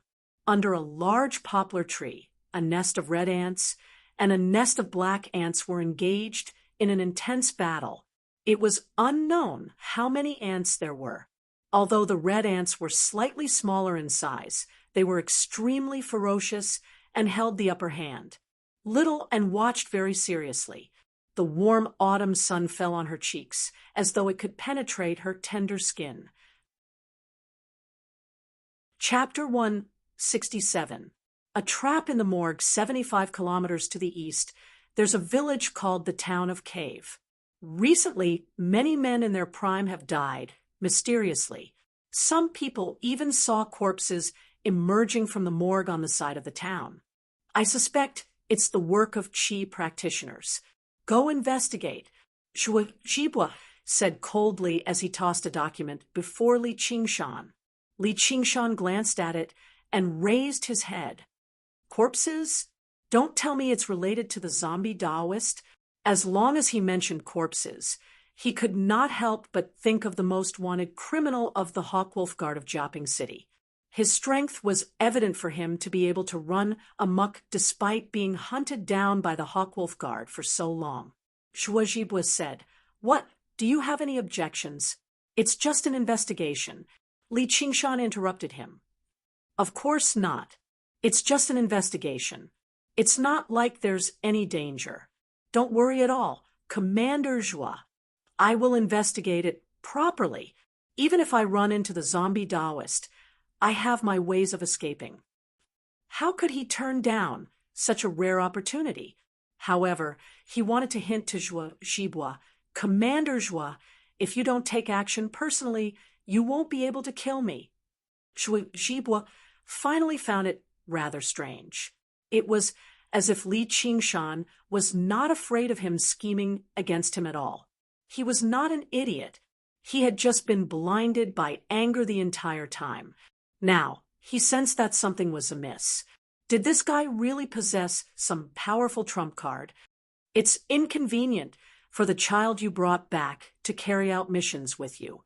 She'll stay with the Hawkwolf Guard. He couldn't forget that bottle of spring breeze and rain pill. If it was exchanged for real money, then it would be worth a city, and such a spirit medicine couldn't be bought no matter how much real money was used. She won't be separated from me. If there's nothing else, I'll be setting off right now. Li Qingshan became stern and left. 75 kilometers was not particularly far to Li Qingshan. With Little N, he arrived at the Town of Cave around midnight. Li Qingshan followed the empty streets until he reached the outskirts of the town. He arrived before a gloomy building and raised his head. The signboard read, Morgue. There were many foreigners who died in a foreign land due to accidents or serious illnesses, and no one took care of their funeral. The morgue was a place for their corpses. One day, when their families found them, they would bring their corpses back to their hometown for burial. This was originally a righteous act, but there were many corpses piled up in the manor, and no one had collected them for many years. Qi gathered, and resentment grew, making it extremely easy for ghosts to form. Therefore, feng shui was very particular, and mages were often invited to expiate souls. However, this morgue was overgrown with weeds, and half of its walls had collapsed. Everything was filled with a sense of decadence. It was obvious that it had been abandoned for a long time and probably didn't have such good treatment. If he wanted to investigate, this was the most suitable place to start. In order to get Li Qingshan to agree, Zhuo Zhibua gave him quite a lot of merit points for this trip. In any case, it was useless no matter how many merit points a dead man had. However, what Li Qingshan thought was that once he finished off Zhuo Zhibua, he would obviously be able to exchange the merit for pills. Arriving at the entrance of the morgue, Li Qingshan took out the wind-entwining blade, first before taking out the small shield and carrying it in his left hand. Finally, he placed over 20 talismans into a talisman pouch, hanging it on his waist so that he could use it at any time. Although he was confident in his strength, he was no fool. It was very likely for this trip to be related to the 6th layer Qi practitioner, the zombie Taoist, and it was very likely for the other 6th layer Qi practitioner, Zhuo Zhibua, to arrive afterwards, eyeing him from the darkness. How could he be careless? Obviously, he had to raise his guard to the maximum, just in case he failed miserably. Only after making all his preparations did he step over the door sill and enter the morgue. There were several dozen coffins in the morgue. Some were extremely old, while others were brand new. The ground was covered in paper money. As the cold wind blew, the tattered curtains swayed like ghosts. It was indescribably strange.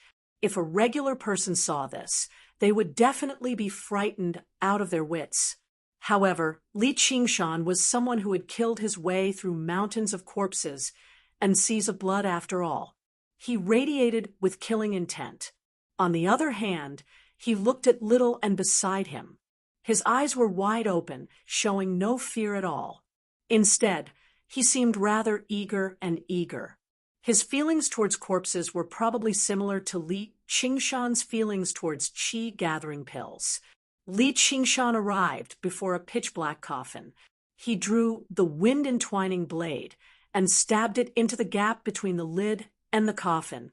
With a twist of his wrist, the lid was lifted high into the air, falling to the ground. A middle-aged man lay in the coffin. He was bruised all over, having been reduced to a corpse long ago. Li Qingshan wondered how he had died as he walked away. It was not like he was a coroner, so it was obviously impossible for him to perform some sort of midnight autopsy. He had only opened the coffin because he was bored and wanted to take a look. He was waiting here for Zhuo Zhibua to appear. The morgue was located in the wilderness and far away from the town. It was a good place for him to fight Zhuo Zhibua. He was still wondering if he should set up some sort of trap. Li Qingshan had just turned around when the man in the coffin behind him suddenly opened his white eyes. 2 fangs protruded from his mouth, and he was just about to attack when he saw a little girl leaning against the side of the coffin. She stared at him with an extremely serious expression, and then placed her index finger on his forehead. Li Qingshan turned his head. "Don't eat random things. I don't even know how many years it's been." Little and stuck out her tongue. Just as she withdrew her finger from flowing fire, the coffin was already empty.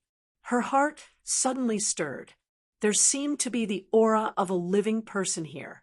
She closed her eyes, and indeed, she could sense that there were living people hiding in the surrounding coffins.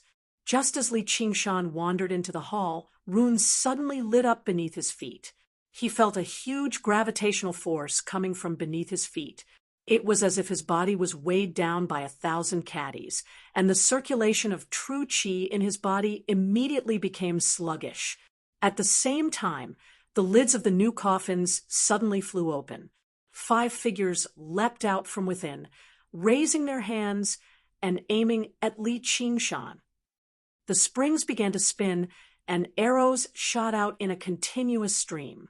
Swoosh, swoosh, swoosh, swoosh. Although there were 5 of them, they were like an army of 10,000 arrows shooting at the same time.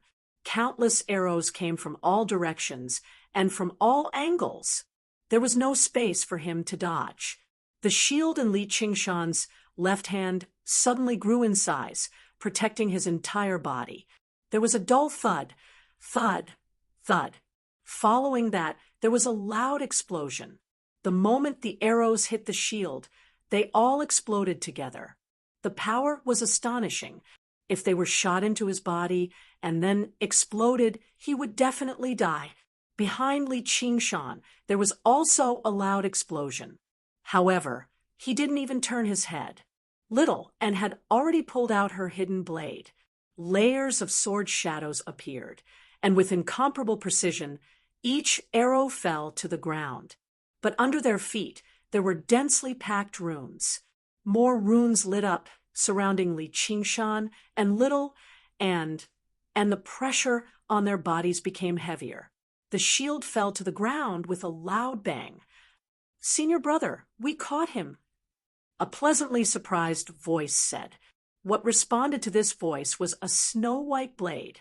After Li Qingshan left, Zhuo Zhibo leaned back in his chair and closed his eyes to rest. Gu Jian stood to one side, afraid to ask anything. Quite a while later, Zhuo Zhibo's eyes snapped open. "Gu Jian, go call people over. We're going to reinforce Li Qingshan." Gu Jian beamed, but he was also puzzled. "Commander, is there a need for such a large group?" If he really was afraid that Li Qingshan would not die, Zhuo Zhibo could just go alone. It would be easier for him to deceive others and draw a clear line between them. "Just call them when I tell you to," Zhuo Zhibo said in displeasure. He felt slightly uneasy inside. He also began to realize that Li Qingshan might not be as easy to deal with as he imagined him to be. "Yes, Commander." Before long, Gu Jian arrived before Zhuo Zhibo with 6 Black Wolf guards. Li Qingshan had basically spoken to all of them before. When he wanted to exchange contribution for spiritual artifacts and pills, he had been obstructed by these people. The people Zhuo Zhibo told Gu Jian to call were obviously not regular Black Wolf guards, but his true subordinates. Looking at these people, the sliver of unease in Zhuo Zhibo's heart gradually vanished, while his hatred towards Li Qingshan intensified. Now that he had reached this point, it was no longer possible for him to reconcile with Li Qingshan. He had to kill him. Zhuo Zhibo said, "Do you know why I've called you here?" "Is it for that Li Qingshan?" Zhuo Zhibo said, "Exactly. That kid has gone too far. If I don't kill him, I won't be able to resolve my hatred. Forgive me for being blunt, but that Li Qingshan might be capable, but he's only a second-layer Qi practitioner. He's not worthy of us working together against him," said a half-bald Black Wolf guard who seemed to be in his 60s. His name was Xiananda. He was a veteran of the Jiaping Hawk Wolf Guard, as well as the strongest among them. He was bold enough to question Zhuo Zhibo's orders. The others were the same. Zhuo Zhibo knew he had to give them a reasonable reason. "Old Xia, I've already told the zombie Taoist about Li Qingshan. I said I'd give him a great gift. A body practitioner is great material for refining corpses. I refuse to believe he won't be tempted." A mighty Black Hawk commander of the Hawkwolf Guard had actually colluded with the most wanted criminal, and he had sold his subordinates to the enemy. None of the Black Wolf Guards present found this strange. Xiananda said, "Then there's even less of a need for us to do anything.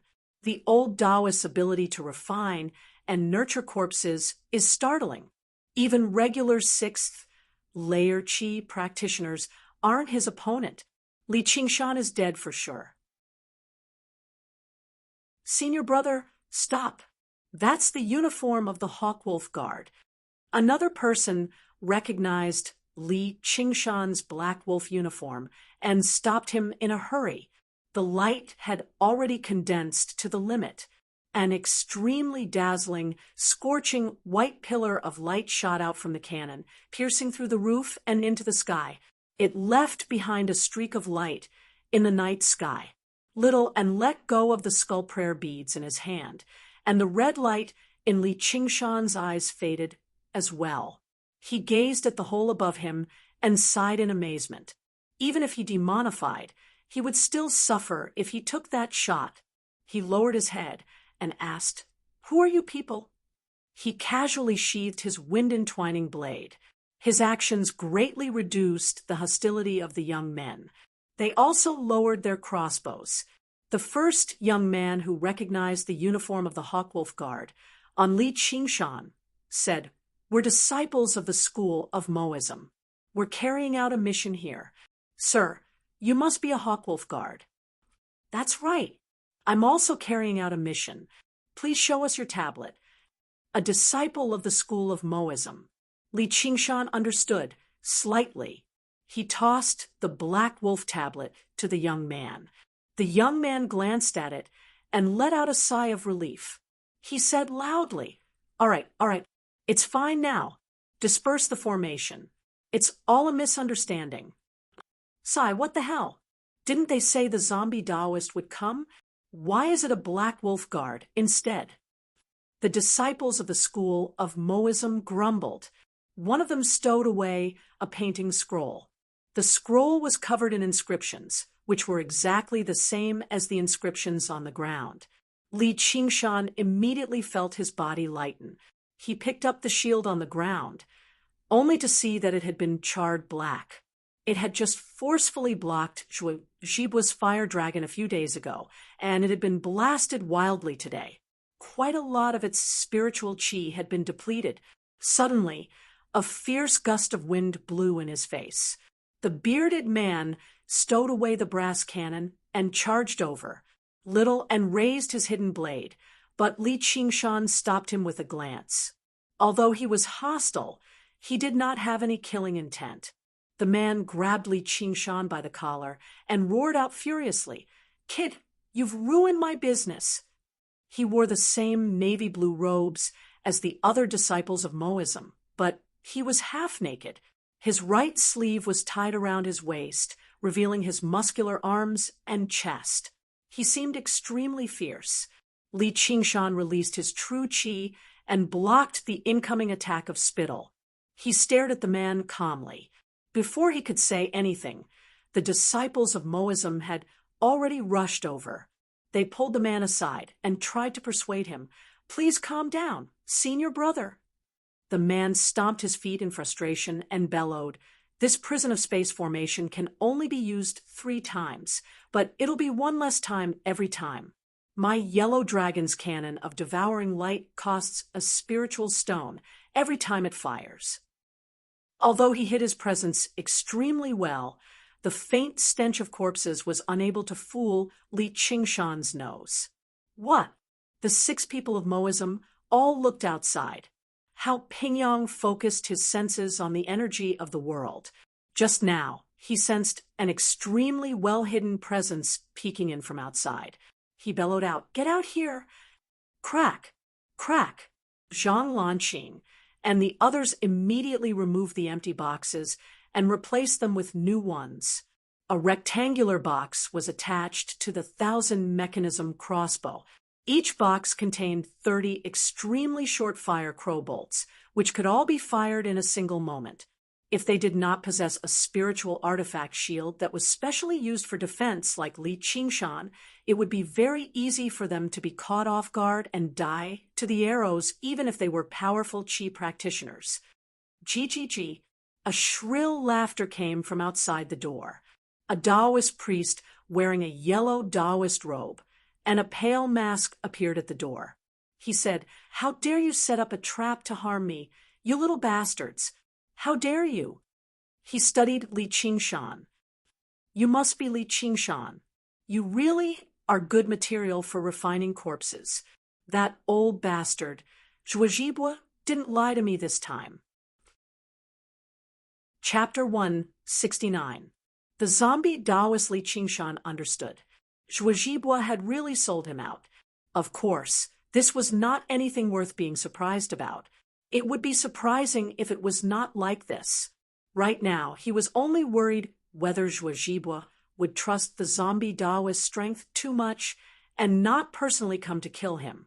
Then the zombie Taoist said to Zhang Lanqing and the others, "Your talent might be a little lacking, but I'll treat you all the same and refine you into zombies." He basically treated them all like fish on a chopping board. Before the zombie Taoist could finish talking, the 5 of them pulled the trigger on their 1,000-mechanism crossbows and unleashed a storm of fire crow bolts. Li Qingshan stood to one side. All he saw was that the fire crow bolts were scarlet red and only 3 inches long. They basically shot out end to end, moving startlingly fast and extremely concentrated. It was basically unavoidable. Before the zombie Taoist could even respond, he was struck by several dozen fire crow bolts. The fire crow bolts rapidly heated up in his body before exploding loudly. With a series of explosions, sparks erupted from various parts of the zombie Taoist's body, blasting him to pieces. The 5 of them beamed, but Li Qingshan drew his wind-entwining blade again. Hao Pingyang bellowed out, "Be careful! That's a fake." Li Qingshan glanced at Hao Pingyang. He really was the strongest one after all. He was crude on the outside, but meticulous on the inside. If the zombie Taoist could be finished off so easily, he would not have remained at the top of the Hawkwolf Guard's wanted list for so long. Although he had used a secret technique, if he listened carefully, he would discover that the voice did not come from the zombie Taoist at the entrance. The mask was just a disguise. Bang, bang, bang. The lids of the several dozen coffins in the morgue flew off at the same time, and several dozen zombies stood up. They opened their eyes and extended their arms, baring their fangs. With a fierce gust of wind, they lunged towards the 7 people in the morgue. In order to avoid raising the zombie Taoist suspicions, Hao Pingyang did not deal with these zombies, so he immediately fell into an encirclement. 5 zombies lunged towards Li Qingshan, but Li Qingshan was already prepared. The wind-entwining blade in his hand erupted with light, and he swung it around. As the blades cut into the zombies' bodies, the muffled sound of a blunt knife cutting wood could be heard. However, the bodies of the 5 zombies only paused for a moment. Their 10 purplish-blue arms continued to grab at Li Qingshan. Their long fingernails were like daggers, and each of them was black and blue. At first glance, one could tell that they were extremely poisonous. Hao Pingyang yelled at Li Qingshan, "Only decapitation is useful."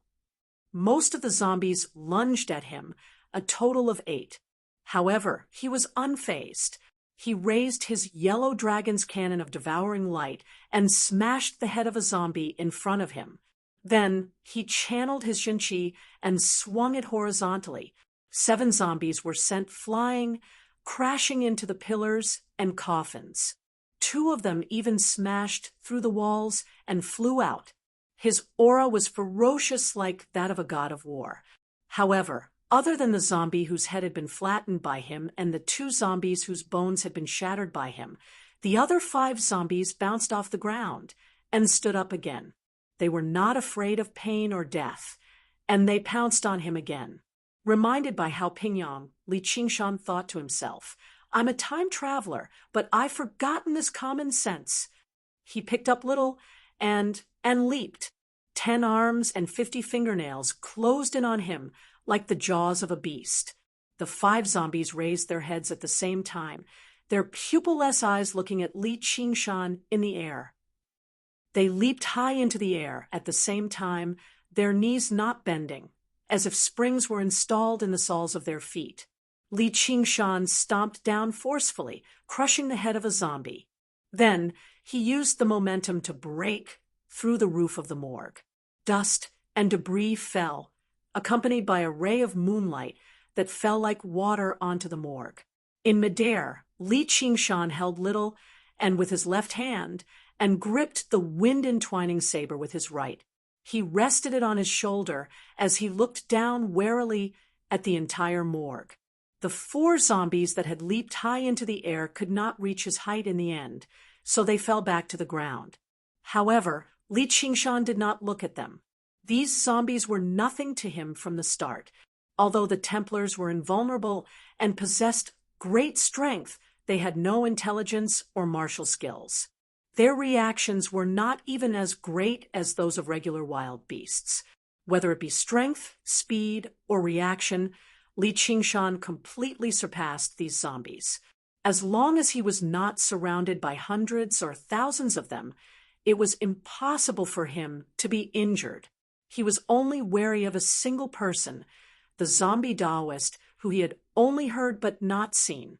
According to the information from the Hawkwolf Guard, this person knew concealment techniques and wielded a submerged shadow sword. He was extremely skilled in sneak attacks. The desolate autumn wind swept through the vegetation around the morgue, but there was not a single person to be seen. In the end, he locked onto Hao Pingyang. If he were the zombie Taoist, he would have 2 choices if he wanted to achieve victory right now. One was to kill the weakest first and weaken his opponent. The other was to directly kill the strongest and gain an absolute advantage. However, if he started with the weakest, he would definitely expose himself and deplete his true qi. He might even leave behind an opening, allowing the strongest to kill him. As a result, the best choice was to find an opportunity and heavily injure Hao Pingyang. Hao Pingyang and Li Qingshan were already prepared, and they were powerful as well, so they did not fear these zombies. However, Zhao Lanqing and the others did not have it as easy. Things had happened right before their eyes. They had just shot out all of their fire crow arrows, so they had no time to reload. Several dozen zombies lunged over from all directions. They were clearly idiots without any intelligence, yet they were well trained like an army. They split up the 5 of them with great tactics. Jin Bao was the weakest, so he rolled on the ground in an extremely horrible shape. The 10 claws of the zombies stabbed deeply into where he was standing just now. If he had been any slower, he would have been disemboweled. Before he could even stand up, 3 zombies lunged over with their claws and teeth extended. He was stunned. Without a weapon, how was it possible for him to fend off these zombies with just his fists? All he could do was close his eyes and await death. Jin Yuan called out, "Jin Bao!" He wanted to save his younger brother, but the 4 zombies stopped him. He could only barely protect himself. He Yisher and Zhang Lanqing were the same. "Idiot, use the puppet." Hao Pingyang saw how his junior brother was in danger, but he had no intentions of saving him. He was the same as Li Qingshan. Right now, he focused all of his attention on searching for the zombie Taoist. He dared not be distracted at all. As the only 6th layer Qi practitioner present, if he was ambushed and injured or even killed, none of them would be able to survive. The claws and teeth fell, but there were no screams. Instead, there was the sound of nails hammering into wood. In that critical moment, Jin Bao summoned a puppet to block him, allowing him to survive. The 3 zombies pulled out their claws and plunged them down again, emotionlessly. Bang, bang, bang. With a series of heavy strikes, wooden splinters flew into the air, and cracks appeared on the puppet. The claws of the zombies could even pierce steel. If the puppet had not been specially refined, it would have been smashed to pieces from a single strike. However, even with that being the case, it could not last for too long. At this moment, the 4 zombies who had failed in their pursuit of Li Qingshan lunged towards Jin Bao under the control of an invisible force. The greatest use of a puppet was for attacking, not as a shield. With a whoosh, it was torn to pieces. Despair filled Jin Bao's eyes. He called out, "Save me!" Hao Pingyang sighed inside. He wielded the yellow dragon's cannon of devouring light, about to go up and save him. He could no longer care about the threat in the darkness. A streak of scorching white light descended from the sky. With a rumble of thunder, several zombies beside Jean Bao were charred. It stunned all the zombies in the morgue. Li Qingshan descended from the sky and threw out a lightning-summoning talisman. However, he did not even look at the result. He stared straight at Zhang Lanqing and swung down with his wind-entwining blade as a streak of light. Nice! Hao Pingyong praised loudly. He raised the yellow dragon's cannon of devouring light and gathered the specks of light. The dragon's head was actually aimed at Zhang Lanqing. Although it was a close shave, Zhao Lanqing was a fifth-layer qi practitioner. He was powerful. Although he could not save Jin Bao in time against 7 zombies, he had no problem protecting himself. However, the blade and the glowing yellow dragon's cannon of devouring light immediately suffocated him. His face was filled with fear and disbelief. Clang! The wind-entwining blade slashed a foot in front of Zhang Lanqing. With a metallic clang no less than thunder, a small sword appeared out of thin air. A large nick appeared on the blade, but the small sword was also sent flying by Li Qingshan's tremendous force. It spun uncontrollably. Using that streak of lightning, Li Qingshan finally grasped the submerged shadow sword's trajectory. At this moment, the yellow dragon's cannon of devouring light spat out a dazzling pillar of light. It struck the small sword in midair and turned it into a piece of scrap metal falling from the sky. A miserable cry came from the darkness in the corner.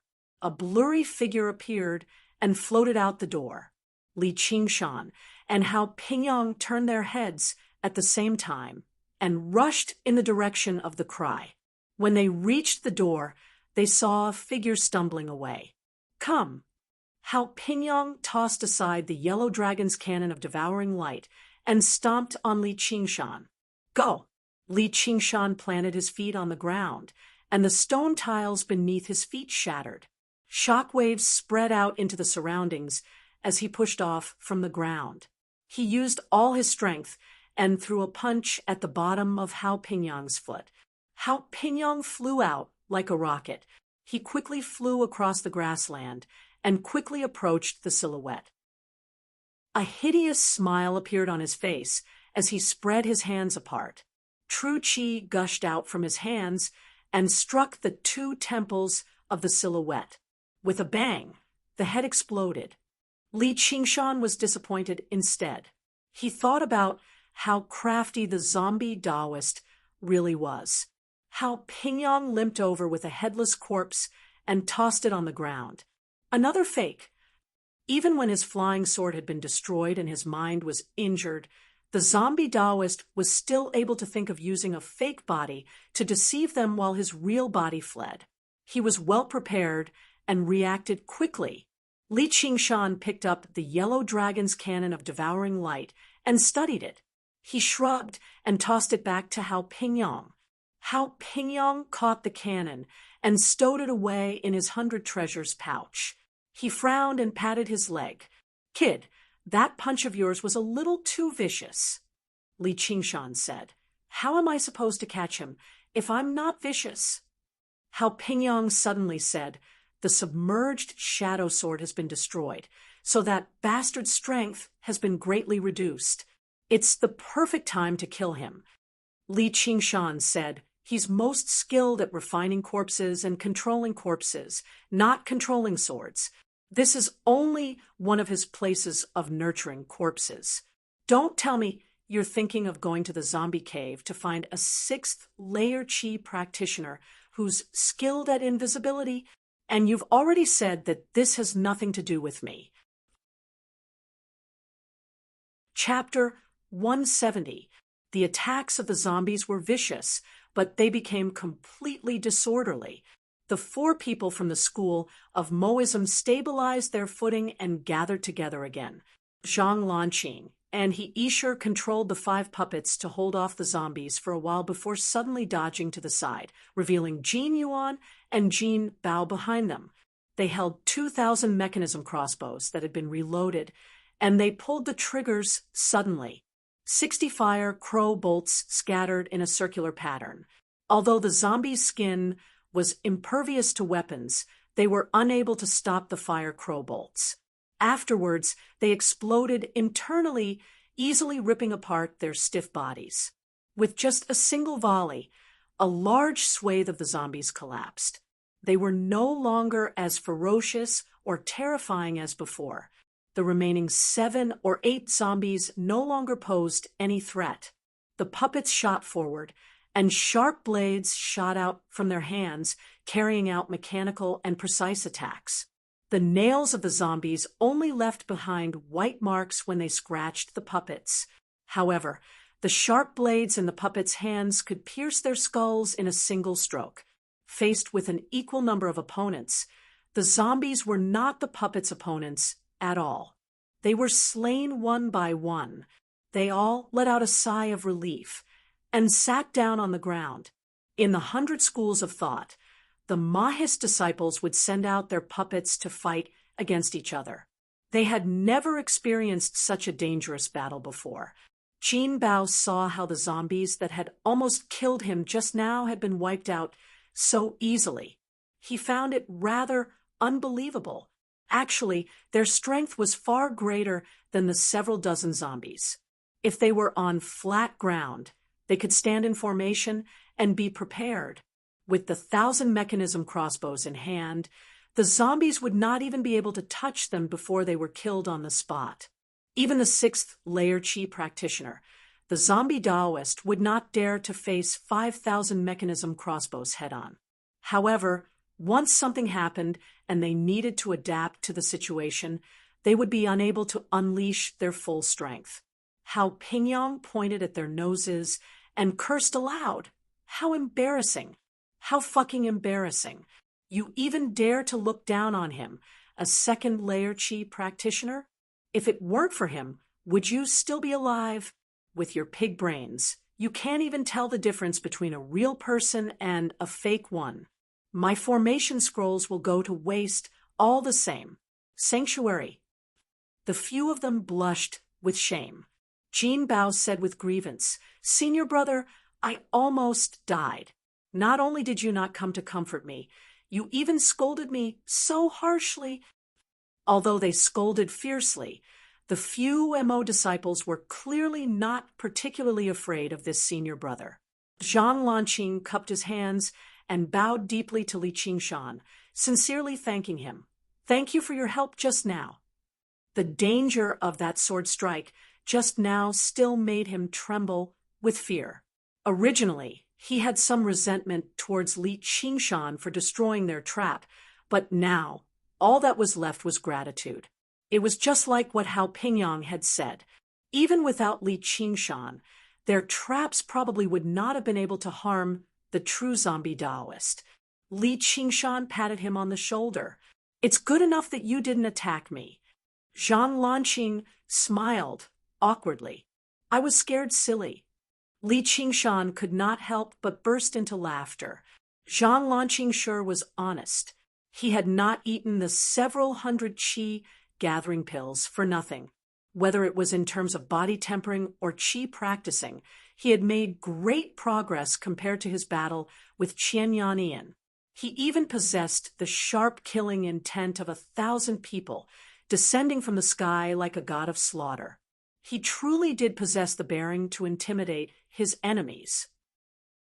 If he fought Qian Yannian in a fair battle now, he would no longer have no chance of victory like before. Simply put, he now possessed the power to threaten 5th layer Qi practitioners. How Pingyang's Yellow Dragon's cannon of devouring light was even more powerful than Li Qingshan's. Zhang Lanqing was like a horse that had been targeted by a tiger or leopard at the same time. He was stunned from fright, unable to react at all. Jin Yuan pulled Jin Bao over. "Thank you for saving my younger brother." Then he said to the ashamed Jin Bao, "Say something." "That, thank you as well, but are you really at the 2nd layer? How can you be so powerful?" Jin Bao was the closest to Li Qingshan's age, but he was also a few years older than Li Qingshan. However, his face still had a childish air to it, which made him seem younger than the weathered Li Qingshan. There was some admiration in the Templar St. Hall's gaze towards Li Qingshan now. No matter where they were, the strong would receive respect. Before Li Qingshan could reply, Hao Pingyong smacked Jin Bao's head. "This is body tempering. You idiot! Don't you see the brainless muscles of the militarists? What do they do all day?" Li Qingshan thought to himself, "You sure have the nerve to call me muscular." Jin Bao flew into a rage out of humiliation. "If you hit me again, I'm going to flip." Hao Pingyong raised his hand and smacked him again. "Flip? Let me see." Jin Bao leapt into the air. "Hao Pingyong, screw you." Afterwards, Zhang Lanqing and the other two stopped him and tried to persuade him. "Originally, the zombie Taoist wanted to assassinate your senior brother, Hao, with the submerged shadow sword. But senior brother Hao did not give off any openings, so the zombie Taoist did not dare to attack recklessly. That's why he sent the zombies to surround you." Li Qingshan smiled. These disciples of Moism were straightforward. They were a little like the university students of his past life. Although they were not young, they still possessed some naivety. Even the bad-tempered Hao Pingyong did not have a sense of superiority, even though he beat and cursed his juniors without holding back. He was very different from the Qi practitioners Li Qingshan usually saw. Jin Bao was taken aback. Only now did he understand why Hao Pingyong did not save him immediately. Li Qingshan continued, "But earlier you were in danger. Even if your senior brother Hao put himself in danger, he still wanted to save you."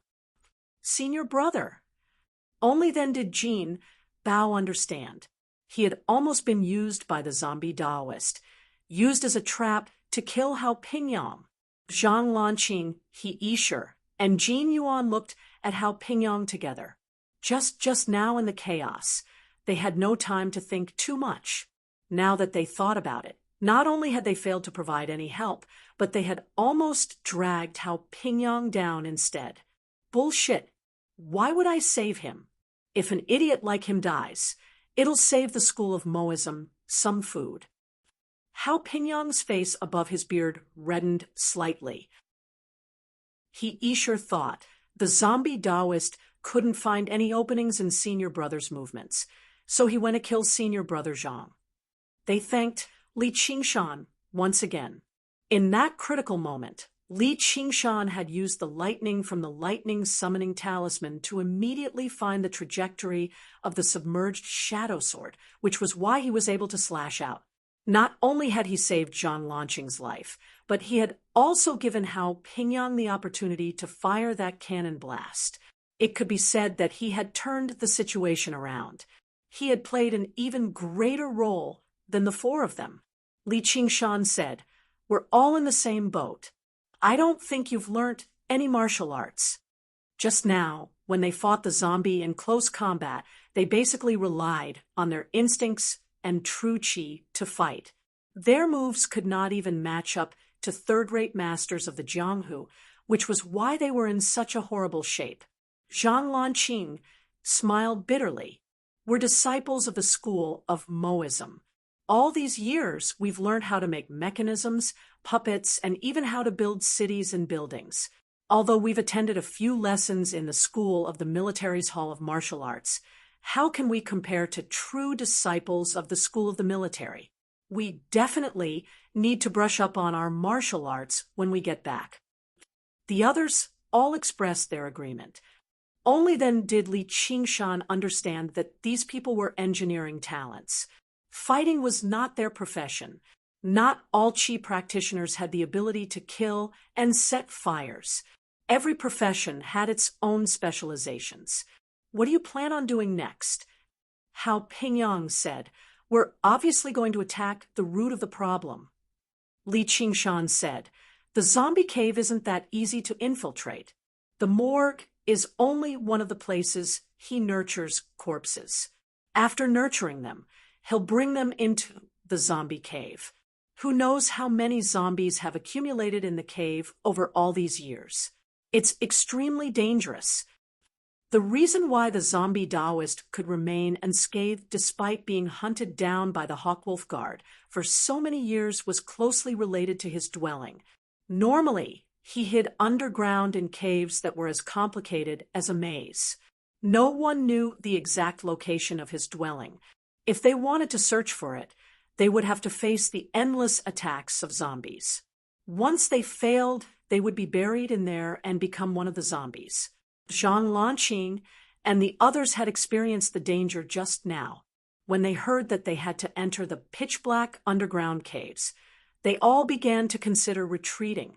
Senior brother, why don't we return to the academy first and ask for a few powerful helpers before we make trouble for the zombie Taoist? How Pingyang widened his eyes. Return?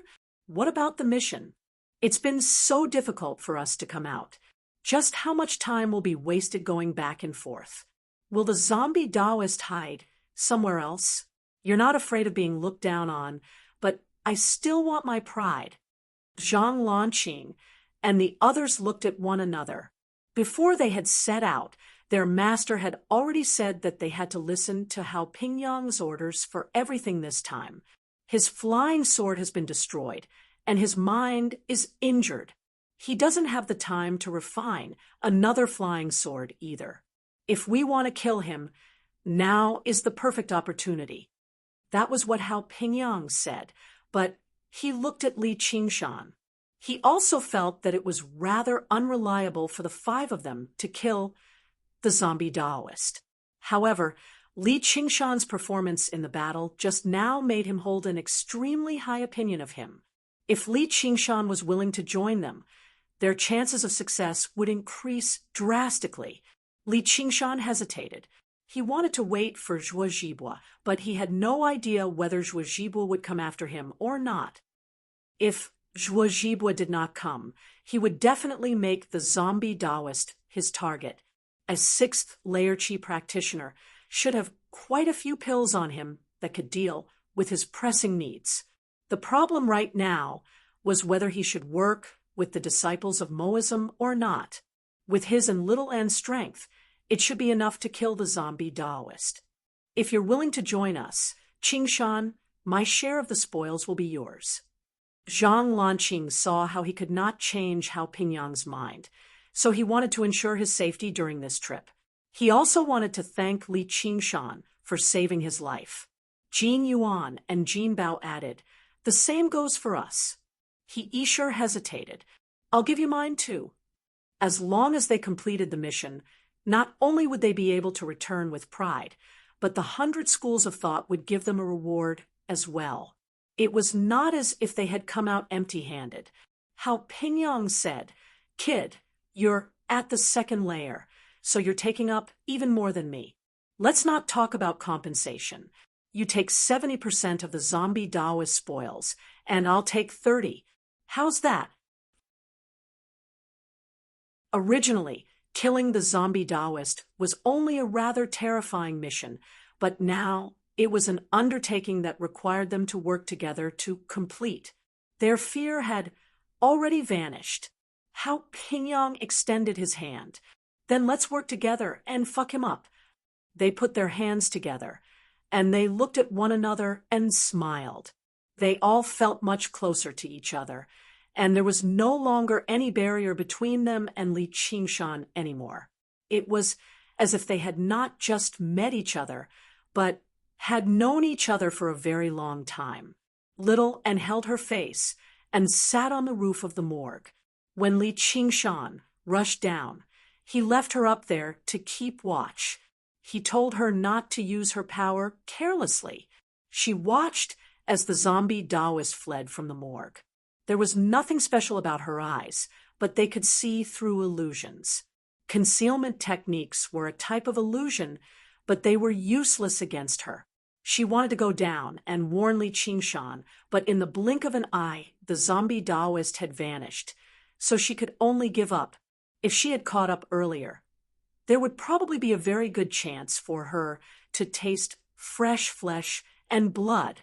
However, as long as it was Li Qingshan's orders, she would obey them obediently. The cold moonlight landed on her expressionless face. As she listened to the conversation below, she seemed rather cold. As her cultivation of the path of white bone and great beauty deepened, her mind seemed to gradually return to when she was a ghost. However, that was the numbness from being tortured to the point where she had lost her sense of self. Now it was complete indifference. When she controlled the flames and devoured living beings one by one, it was not as simple as absorbing the essence of their flesh and blood.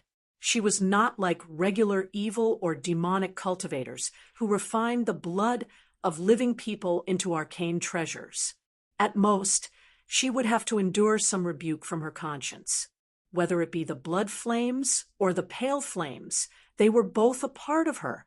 When she melted the flesh and blood, especially the flesh and blood of the living and those who had just died, she could clearly sense their resentment, fury, pain, and fear. The assault of countless negative emotions was enough to make a regular person collapse in an instant. Even cultivators with great willpower would be affected.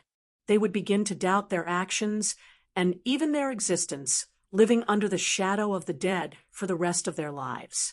This was originally the most difficult test of temperament in the path of white bone and great beauty. However, she did not feel troubled at all. Like she was reading a Buddhist scripture, she read the painful laments of the dead without the slightest pity. She was like a god seated on a lotus flower, watching as all life suffered. Her heart was clear and indifferent.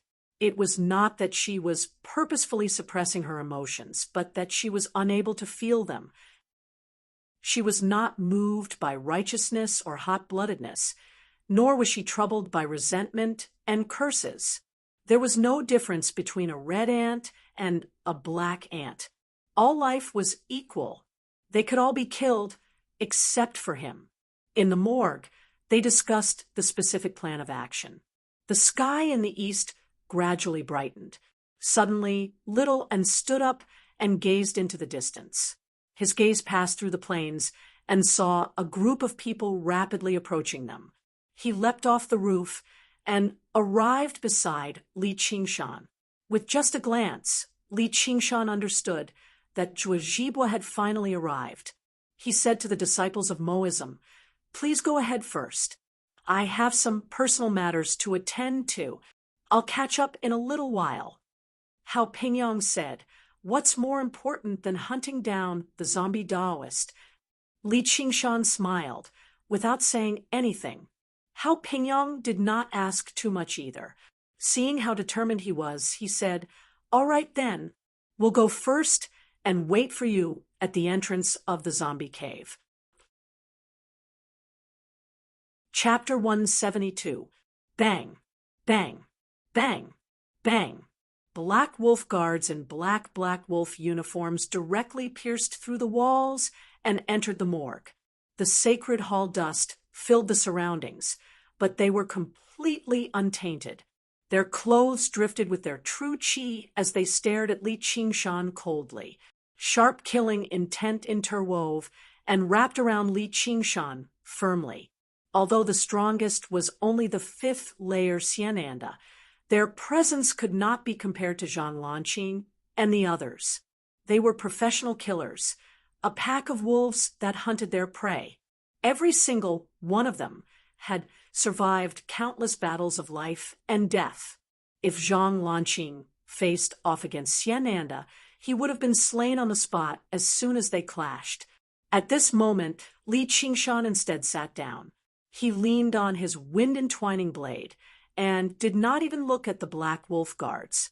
The dust approached Li Qingshan every 5 steps, but it could not advance any further. Little stood beside him. Her pearl-like eyes were filled with some desire. All paths of escape had been sealed up, only leaving behind the pitch-black, hollow entrance of the morgue. Cold wind whistled in, and a black boot stepped over the doorsill. With the wind came an iron hawk. Its wings were raised, its eyes were wide open, and its beak was like a hook.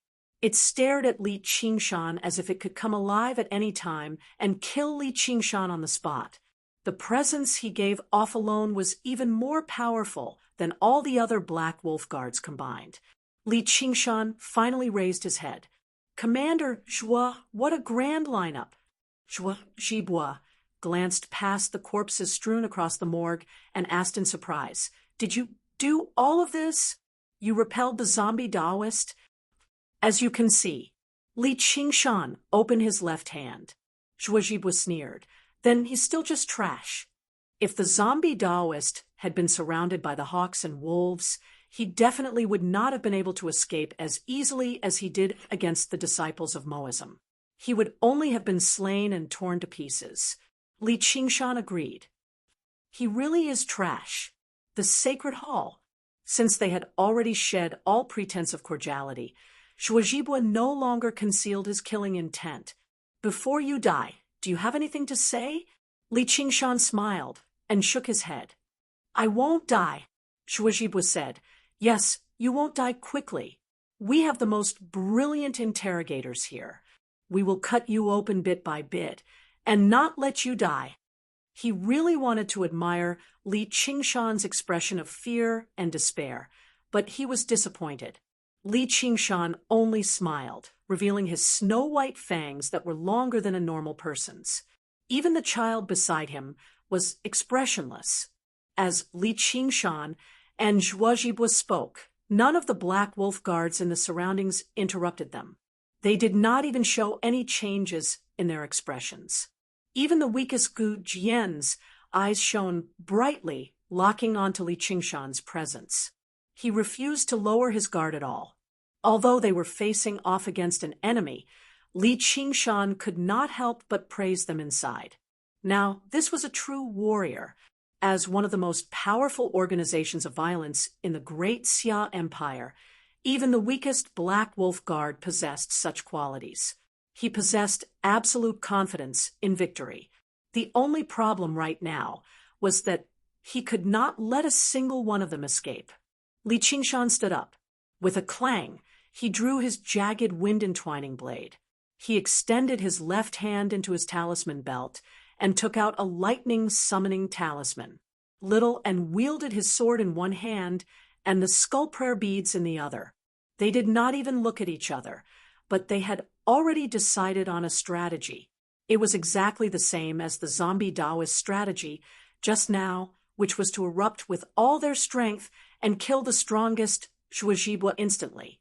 The remaining people could be dealt with as they pleased.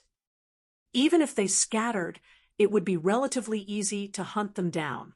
Zhuo Zhibua nodded slightly and drew his 7 wind-entwining blades.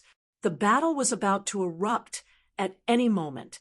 However, a yell rang out from outside. "Li Qingshan, are you crippled? Why are you so slow?" Li Qingshan was slightly surprised. "What are you doing back here?" Zhuo Zhibua suddenly turned around and saw a burly man with a full beard standing several dozen meters away. The presence he gave off and the bronze cannon in his hand made his eyes narrow. Hao Pingyang said, "If I want to come back, I'll come back.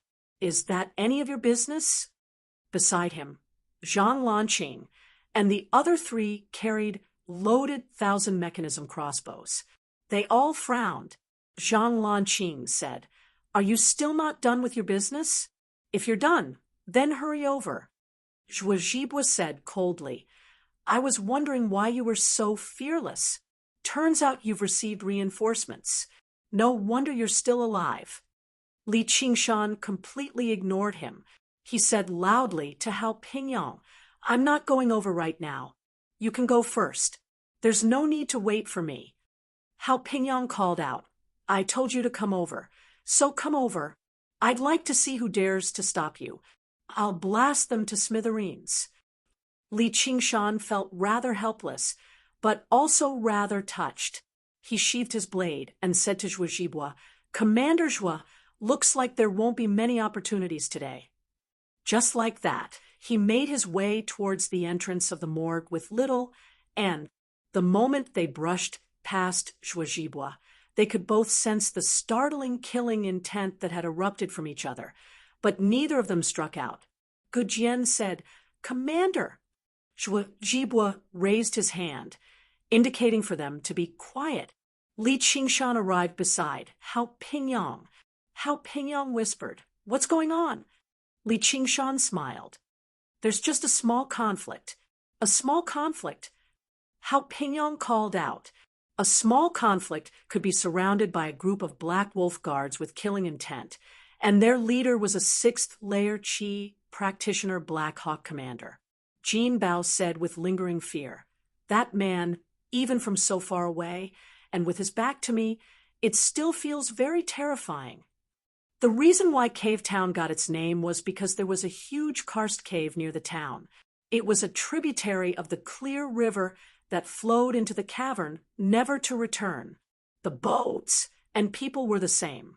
Even though there were curious villagers who tried to enter the cavern to investigate, none of them returned. It had become a forbidden ground that could make people pale at the mere mention of it.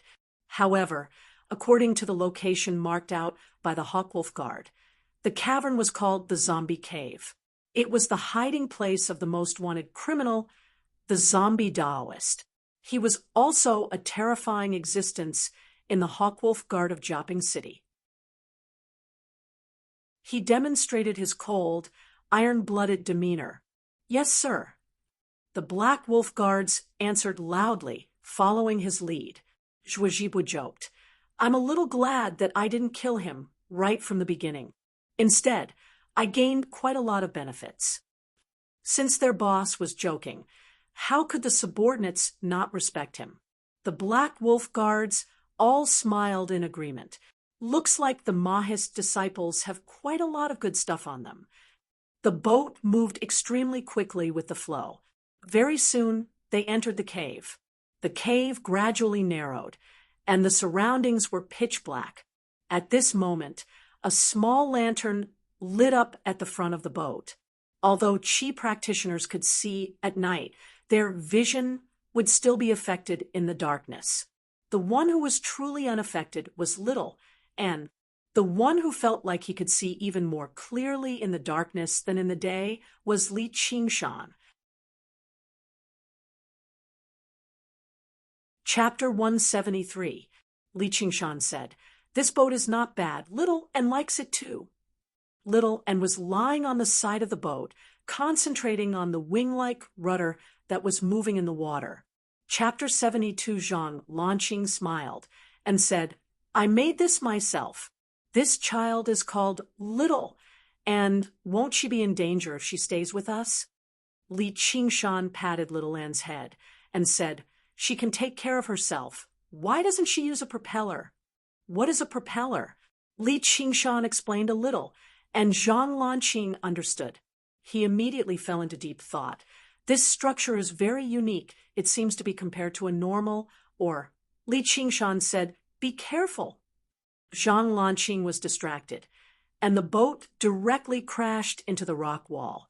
When he regained his senses, he quickly turned the boat around and patted his chest. That was close. Hao Pingyang said, "Clear your head. Don't become muddle-headed when you think about machinery." Zhang Lanqing said, "I will definitely test it out when I get back. Qingshan, you will definitely achieve something if you come to the Mo family." Li Qingshan said, "Maybe." This could also be considered as using other mountain stones to improve one's own jade. In the place where the boat had just passed, on both sides of the cave, where the light couldn't reach, a pair of bright green eyes lit up. It was actually a dried-up corpse. Its entire body seemed to have fused with the rock walls and was covered in moss. After so many years, even the stench of the corpse was gone, and there was no breath. Even Li Qingshan did not notice it. It seemed to have received some order and struggled to leave the rock wall, but its movements suddenly stopped. It saw a white prayer bead floating not far in front of it. Even after being refined, it only had the consciousness to obey orders and the desire for flesh and blood, but it still felt an instinctive fear. The skull prayer bead penetrated its head, and a red light shone from its body, turning its flesh into fire and its bones into water, merging into this small prayer bead. Somewhere in the depths of the cave, a skinny old Taoist opened his eyes. He had just awakened a corpse, but he had lost his sense of it. That feeling was very strange. That slight fluctuation seemed to signify fear. Of course, this was an extremely absurd thing. How could a corpse understand fear? Although the soul was still bound to the body, it had long lost the ability to feel fear. It was just an illusion. Then, for some reason, he recalled his experience at the giant sinkhole outside ancient Wind City. He was a cultivator who chased after corpses. Although he was infamous and ranked at the top of the blacklist, he was not bold enough to go around killing people and refining corpses. Once he crossed a certain limit, the Hawkwolf Guard would send even stronger guards to kill him. The cavern could not stop truly powerful cultivators. Hence, most of the time, he was a gravedigger or a corpse robber. Once he heard about what happened in ancient Wind City, he would immediately set out. There were 1,000 corpses there, and there were even quite a few Qi practitioners among them. He would definitely be able to find the best materials to refine the corpses. However, when he arrived, all he saw was an empty sinkhole. There was only shock and fear in his heart. He rejoiced that he had not arrived in time. Fear was an emotion he had not felt for many years. With a thought, he thought back to the morgue. The body of a body practitioner was quite tempting, but he had never trusted Zhuojibo. As a result, he was extremely careful. The traps of the Mahist disciples were childish and laughable to him. Although his submerged shadow sword had been destroyed in a moment of carelessness, and he was forced to flee, he was utterly furious, but he was not afraid. In his lengthy life, he had faced many more severe failures and dangers than this. He knocked on the blade and confirmed that it was completely broken. In his hands, an inferior-grade spirit artifact really couldn't withstand the torment. Although he could use true Qi to achieve the same effect, it would consume too much true Qi. The gains did not make up for the losses. Zhang Lanqing handed 1,000 mechanism crossbow and a few boxes of fire crow bolts to Li Qingshan. "I'm going to steer the boat. You use it." "All right."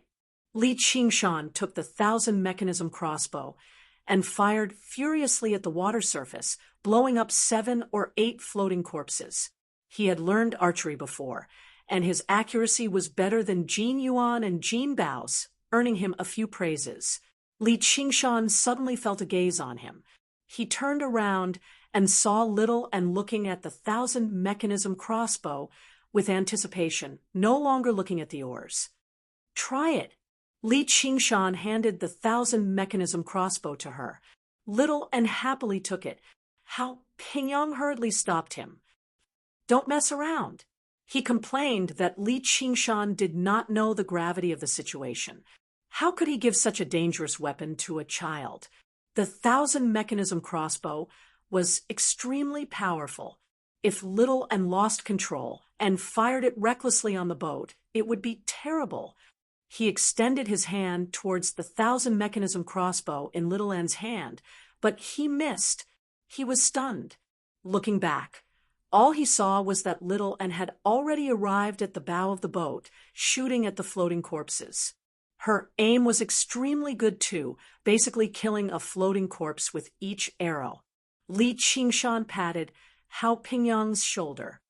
"I said she can take care of herself. She can take care of you too." Hao Pingyang's eyes widened. This kid was so mysterious. Even the child beside him was so strange. With Little and taking action, the others put down the 1,000 mechanism crossbow to save some fire crow bolts. They watched her performance from the side and praised from time to time. "Nice one." Jin Bao smiled complacently. "Is this the zombie Taoist trying to use these little tricks against us? Looks like it's nothing special." However, before he had even finished speaking, he smelled a foul stench. The stench was so intense that it almost made him dizzy. Hao Pingyang said, "Hold your breaths." The stench is poisonous. The boat just happened to arrive where the floating corpses had exploded. Li Qingshan could clearly see that although the floating corpses had been destroyed and cleaned up, the gas within them had been released, turning into a heavy, faint, green gas that filled the cavern. The further they advanced, the thicker the gas became.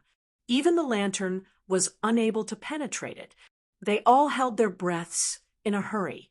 As qi practitioners, they could circulate their true qi through their bodies, which could completely replace breathing.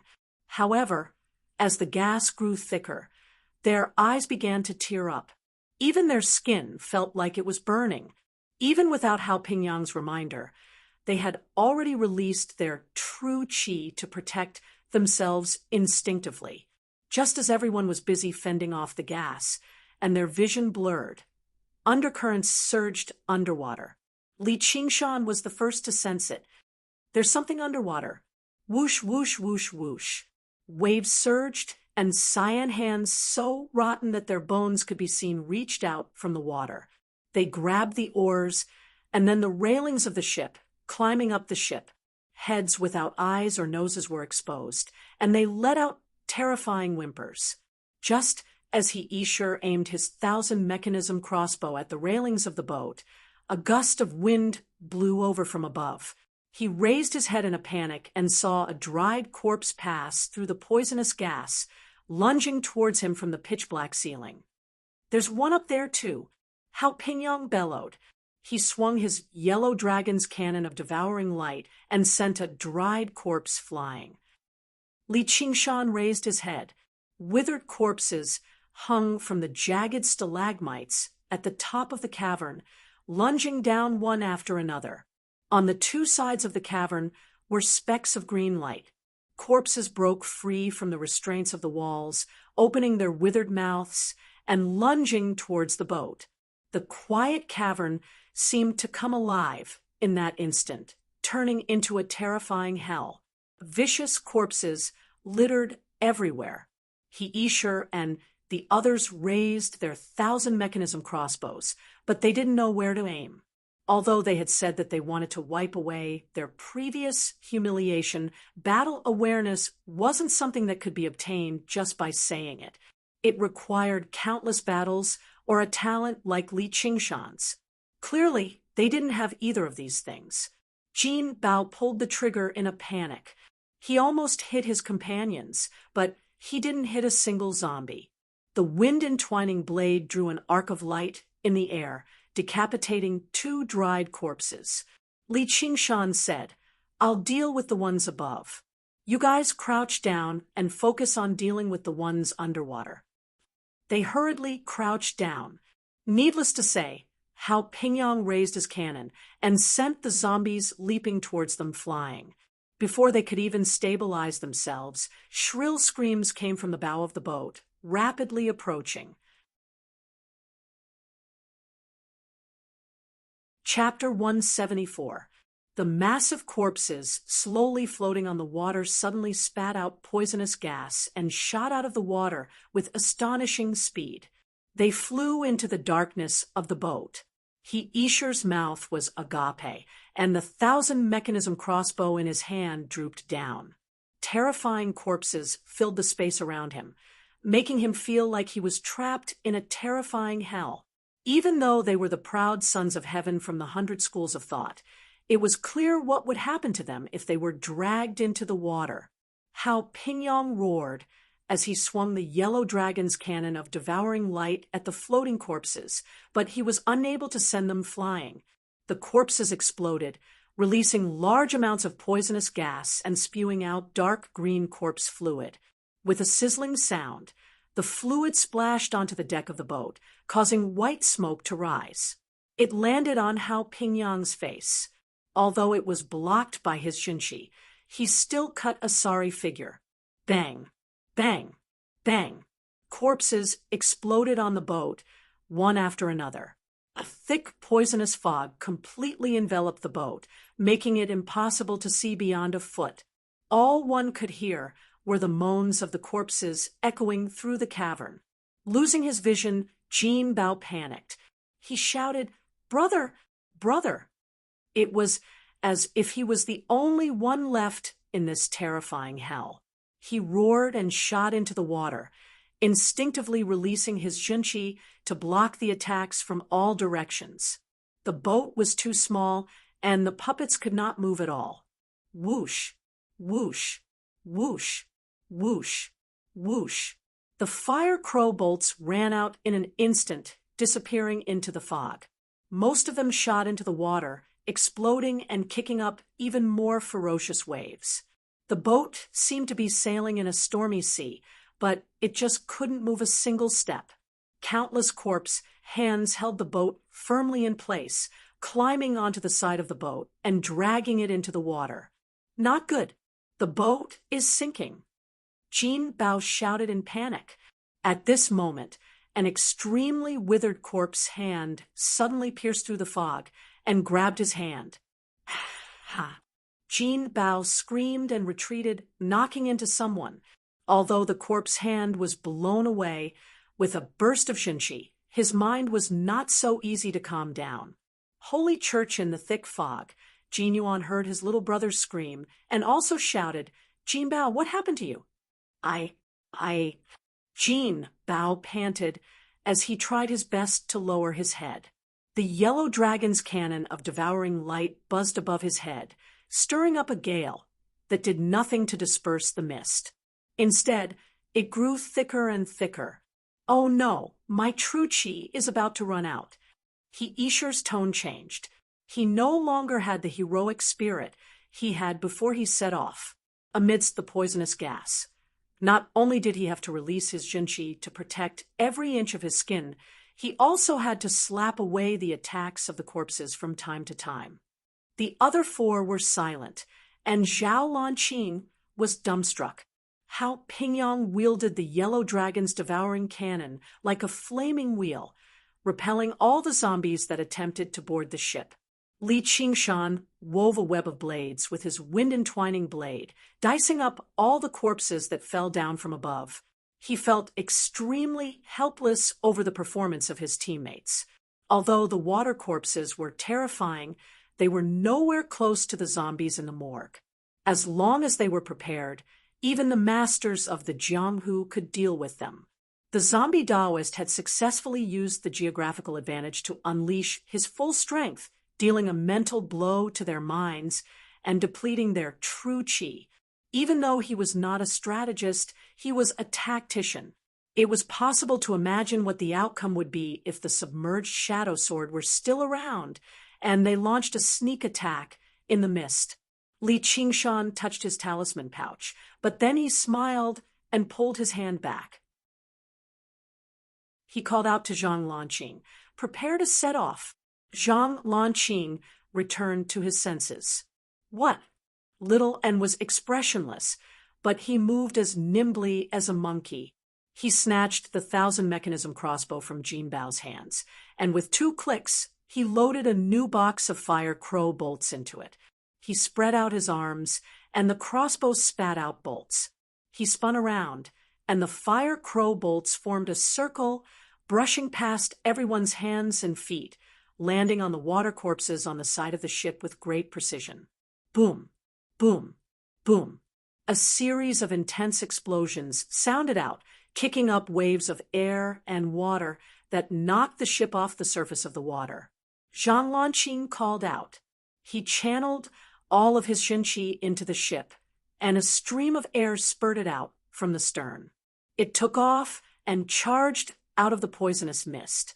All that was left behind were mangled corpses and outstretched hands. His vision cleared up, and Isher could not help but ravish with joy. He looked at the others, and they were no different from him. Only Li Qingshan and Hao Pingyang remained calm. Screeching sounds rang out again. Giant floating corpses spat out poisonous gas as they crashed into the ship. At some point, Little Anne had already stood at the bow of the ship. Her clothes billowed in the wind, and her thick, wavy, seaweed-like hair was pulled behind her, brushing past Zhang Lanqing's face. He widened his eyes and felt that this silent child emitted a dazzling light. Her expression did not change, and her two small, white hands gripped the 2,000 mechanism crossbows. She did not move at all in the violent turbulence. The floating corpses exploded in the air, and not a single one was able to get within 10 steps of the ship. Bang! The ship once again landed heavily in the water, sending up countless waves. It sailed forward at full speed, leaving the dangerous waters behind. Cheers rang out from the ship, and Hao Pingyong could not help but let out a sigh of relief. Li Qingshan placed his hand on Little N's shoulder and smiled approvingly. Even he could not have done a better job while controlling his strength. In the end, it was still his own people who were more reliable. My Little N is not a pig-headed teammate like you guys. Little N's lips curled into a smile, and she blinked her eyes, which twinkled like stars. Li Qingshan nodded slightly, and the skull prayer beads were thrown into the water once more. Hao Pingyong mumbled, "Is she still a child?"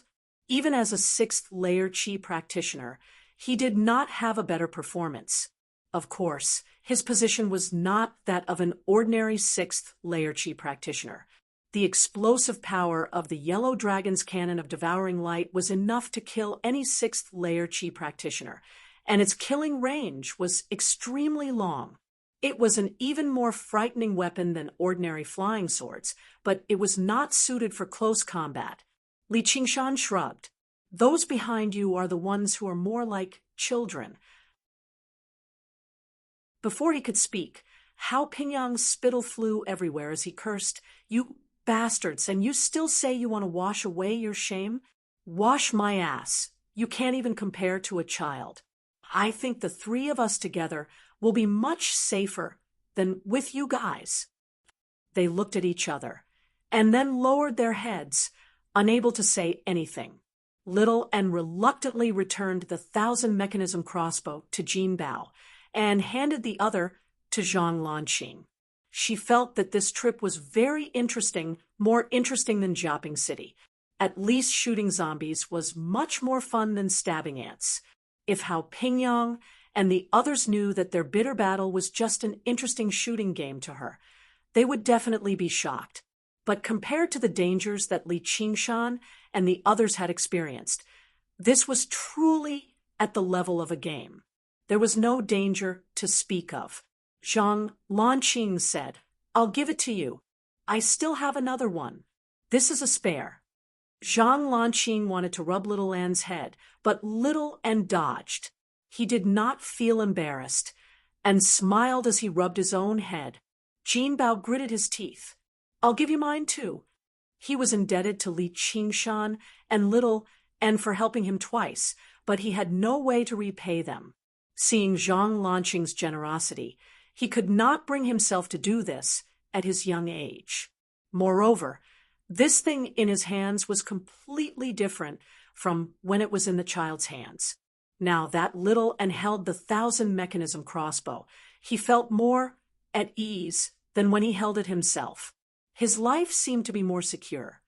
Then, the two of them very happily gave each of them 10 boxes of fire crow bolts. These were all things that could not be avoided on this trip. Rather than wasting them in their hands, it was better to give them to the child.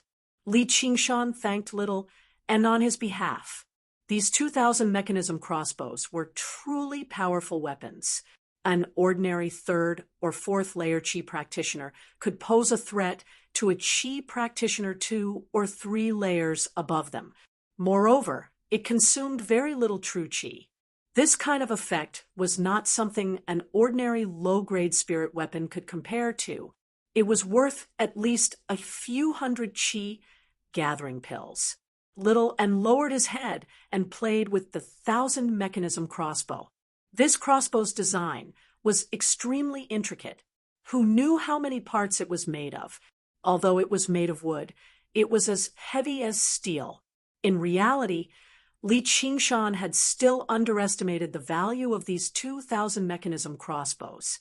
These Mahist disciples had not even brought a single talisman with them. They had only brought a few puppets, a crossbow, and as many fire crow bolts as they could. This was a sign of their trust in these weapons. If they were sold outside, the price could easily exceed 1,000 chi gathering pills. They were expensive because of the blood, sweat, and tears the disciples of Moism had poured into them. However, as the makers, the cost was not that high, which was why they were so generous. In the region of water they had just left, the skull prayer bead turned into a huge skull. It spat out flames and swept away all of the corpses, whether they could move or not. After eating their fill, they left just now. A while later, black figures caught up quickly. They were the Hawkwolf Guards, led by Zhuozhibwa. They did not use a ship, using their own strength. Some were like apes, extending their arms and grabbing the rock pillars at the top of the cave before leaping forward. Others would step on the slippery walls and gently push off the ground when they ran out of strength, arriving on the other side of the wall. They advanced in a crisscrossing manner. They were no slower than the boats that traveled with the flow. Whether it be their reactions or their movement techniques, they were all first-rate. The most graceful of them all was Zhuozhibwa. He did not use his legs, but he stood on the surface of the water like it was flat ground, advancing rapidly. Only at a closer glance would they discover that he was standing on the tip of his foot. At this moment, they stopped to investigate. Xiananda said, "That's strange. I clearly heard the sounds of battle just now. So why aren't there any corpses?" "Whatever. Let's catch up to them and kill them all first. We don't have to worry about anyone escaping in this cave. Aren't we going to use them to kill the zombie Daoist? I don't think they'll be able to reach the zombie Daoist's nest." Zhuozhibwa pondered silently for a while before suddenly swinging his hand forward, making a gesture to kill. The cave constantly twisted and turned. In such a terrain, Hao Pingyang's cannons were unable to unleash their full power, so there was nothing to fear. Chapter 175. Li Qingshan and the others were indeed facing this problem. The boat was anchored on the water. The cavern before them was no longer a single path. Instead, it had split into three. Every single path seemed similar, pitch black, and deep. Who knew where they led to? Splitting up was obviously impossible. Who knew how many more forks there would be if they ventured deeper? They would definitely outnumber them. What do we do? Li Qingshan gained a better understanding of why the Hawkwolf Guard had failed to finish off the zombie Daoist. He even doubted whether he could do it. The most difficult part was not fighting, but searching. Hao Pingyang smiled complacently. Would I have come down here if I wasn't prepared? I knew these guys were unreliable, so I considered the worst-case scenario. As he said that, he fished out a wooden sphere that resembled a rugby ball from his 100 treasures pouch.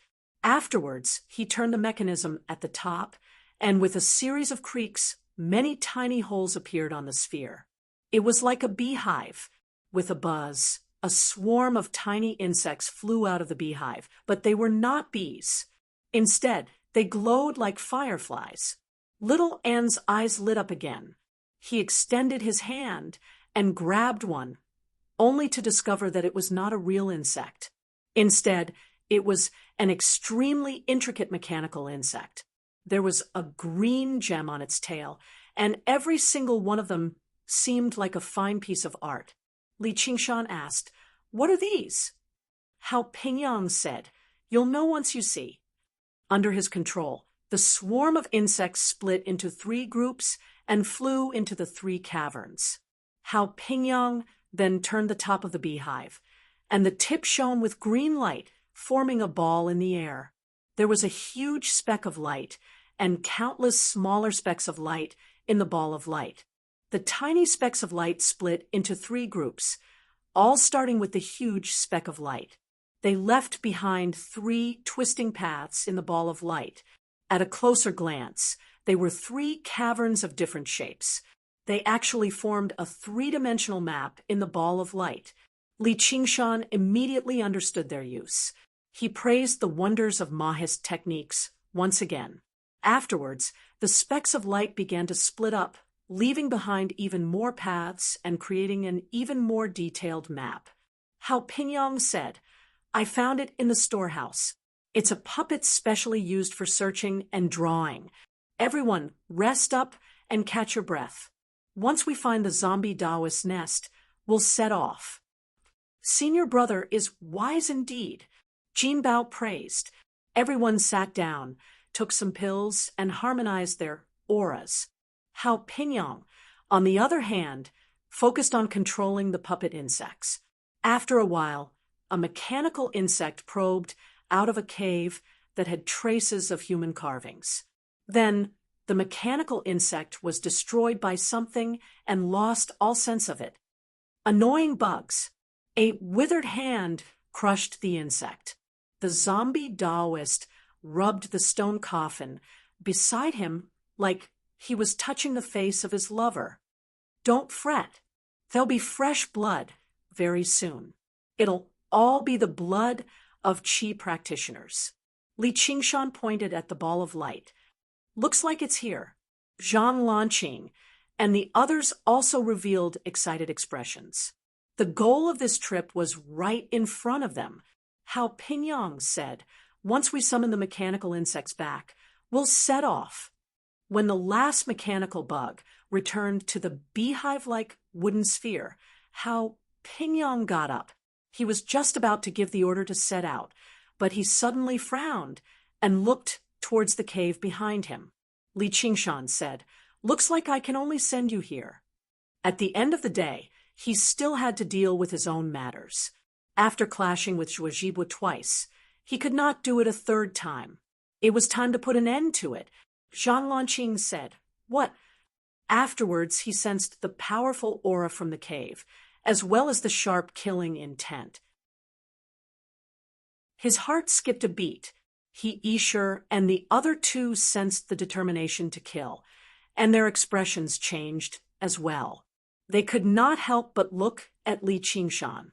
Although they had spent most of their time studying the arts of engineering in the 100 schools of thought, they were not naive youths. They knew very well what it meant to be caught in the crossfire. If the Black Hawk commander had truly made up his mind to attack, he probably would not care about them at all. Instead, he would try to silence them. Hao Pingyong immediately said, "Let's set off right now." Lanqing, set sail. Li Qingshan shook his head gently. "No, the ship won't be able to shake them off with its speed. This has nothing to do with you in the first place. Go first. Once I shake them off, I'll catch up and rendezvous with you very soon." Qingshan's right. A single person is still a little smaller. The cave is so complicated, so we might not be able to find him. If we flee together, we might be pincered from both sides. "Senior brother, hurry up and make up your mind." Isher could not help but say. He did not want to become enemies with the Black Wolf commander over a kid he had just met.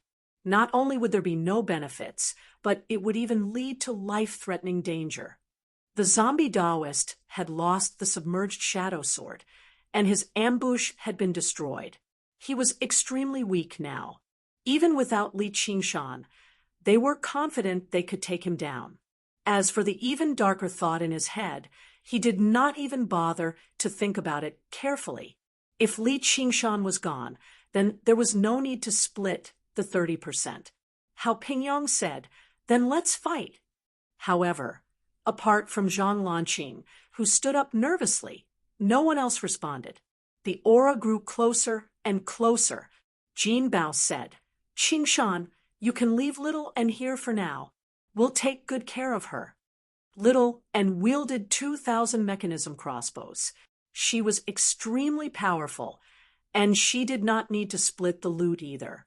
Of course, he would never admit he had such thoughts. "How can you do this? Didn't we say we were in the same boat?" If it weren't for Qingshan, We would have died in the morgue. Zhang Lanqing could not help but say. Zhang Lanqing could not help but ask. Li Qingshan was his savior. So how could he be ungrateful? He Isher grumbled. My life has never been saved. He was a noble disciple of the Mahe school. He would definitely accomplish great things in the future. So how could he risk his life? You. Zhang Lanqing pointed at He Isher, speechless. No matter how he looked at it, He Isher and the others would be doomed if Li Qingshan killed him. Jin Yuan lowered his head and grumbled slightly. Senior brother Zhang, you're a fifth-layer Qi practitioner. We're not that powerful. Even if we stay, we'll just be more of a hindrance. You're strong, so of course you're confident. We're weak, so it'll be very easy for us to be killed. You three idiots. Hao Pingyang was extremely disappointed in his three junior brothers. Not only was their actions unjust, but they were also brainless. After the Hawkwolf Guard killed Li Qingshan, wouldn't they hunt them down and silence them if they did not combine all their strength for battle right now? Instead, hoping for a moment of peace and comfort, they would be as foolish as they could be. He raised his hand high into the air. This was no longer a joke between his junior brothers. Instead, it was a heavy hand that resented them for failing to live up to his expectations. He wanted to beat them to their senses, but Li Qingshan grabbed him. The hearts of people were not exactly dark, nor were they exactly bright. Calculations of benefits would always exist in everyone's hearts. It was just that everyone's choices were different. In the face of true life-threatening danger, just how many people would be willing to go through thick and thin with you? Although Li Qingshan felt cold, he still smiled. They're right. There's nothing you can do to help me. You've witnessed my abilities as a body practitioner. It's easier for me to flee alone. However, Little N has to stay by my side. With that, before Hao Pingyang could persuade him any further, Li Qingshan leapt backwards gently with Little, and, leaping off the boat, he said, "Be careful, we'll meet again." He turned around and vanished into the black cavern. Zhang Lanqing was still in a daze. He Isher rushed over and controlled the boat, heading towards the cavern on the other side, the zombie Taoist's lair. They parted ways just like that. Actually, Li Qingshan was not particularly optimistic about their chances. Although he had never met the zombie Taoist before, he knew just how cautious and crafty his enemy was from the two clashes he had with him. If he did not have absolute confidence in victory, he would definitely vanish into the web-like caverns. If he was willing to stay behind, it would be quite a terrifying matter. Only people with hidden strength, like Li Qingshan, could ignore this danger. He had already witnessed the battle prowess of the disciples of Moism along the way. Of course, he would not take pleasure in their misfortune and hope that they would die. He was not that narrow-minded, and Hao Pingyang and Zhang Lanqing were very loyal too. He wished them a safe journey from the bottom of his heart. However, he was not a nanny, nor was he the Virgin Mary. He believed he had a clear conscience and had done everything he could. As for the rest, he would leave it to fate and the hearts of people to decide. Shui Jibua hurried over with a group of Black Wolf guards. He sensed the two presences in the two caverns. Li Qingshan did not hide his presence. Gu Jian asked, "Commander, which way do we go first?" Shui Jibua said, "Let's kill Li Qingshan first. We can deal with the disciples of Moism later." This was his main objective for coming here in the first place. As the presences drew closer, Li Qingshan smiled. He used the power of the spirit turtle's Niden to control water to walk on the water and charge forward. The caverns rapidly receded before him, sometimes descending and sometimes turning. It was like there was no end to it. He constantly came across new forks and chose new paths without any hesitation. Suddenly, the sound of surging water rang out from up ahead. Li Qingshan seemed to return to the days when he cultivated under the waterfall in the mountains. This was the sound he heard every day. The sound grew louder and louder, becoming deafening. His vision cleared up. The surging river water suddenly dropped down without any prior signs, forming an underground waterfall. Li Qingshan leapt down over 30 meters and landed on a platform in the water. He looked around, and all he saw was emptiness. It was a huge underground cavern, half the size of a football field. It was enough for him to demonify freely and stretch out his limbs. This was not a coincidence. Instead, he had chosen the battlefield along the path that the mechanical insects had discovered. It was also the graveyard of the Hawkwolf guards. From the outside, it seemed even more perfect than the map that the mechanical insects had discovered. He sucked in a deep breath and gestured towards Little, and with a glance, Little and immediately vanished into the water. Without waiting for too long, the murderousness rushed into the cavern very soon. Li Qingshan raised his head and saw Zhuozhibua and a group of Black Wolf guards leap down from the waterfall, landing before Li Qingshan. Afterwards, they quickly dispersed, surrounding Li Qingshan. Zhuozhibua said coldly, "I've finally caught you."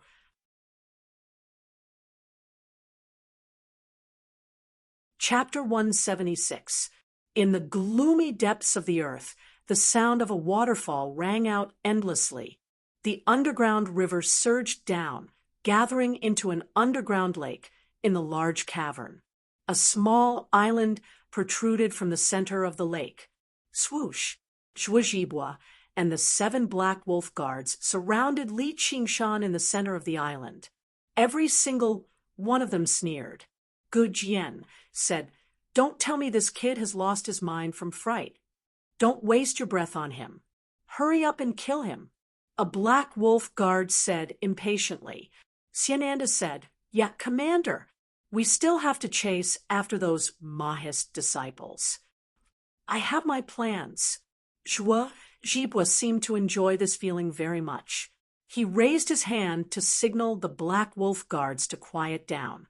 He said to Li Qingshan, "Do you regret becoming enemies with me now?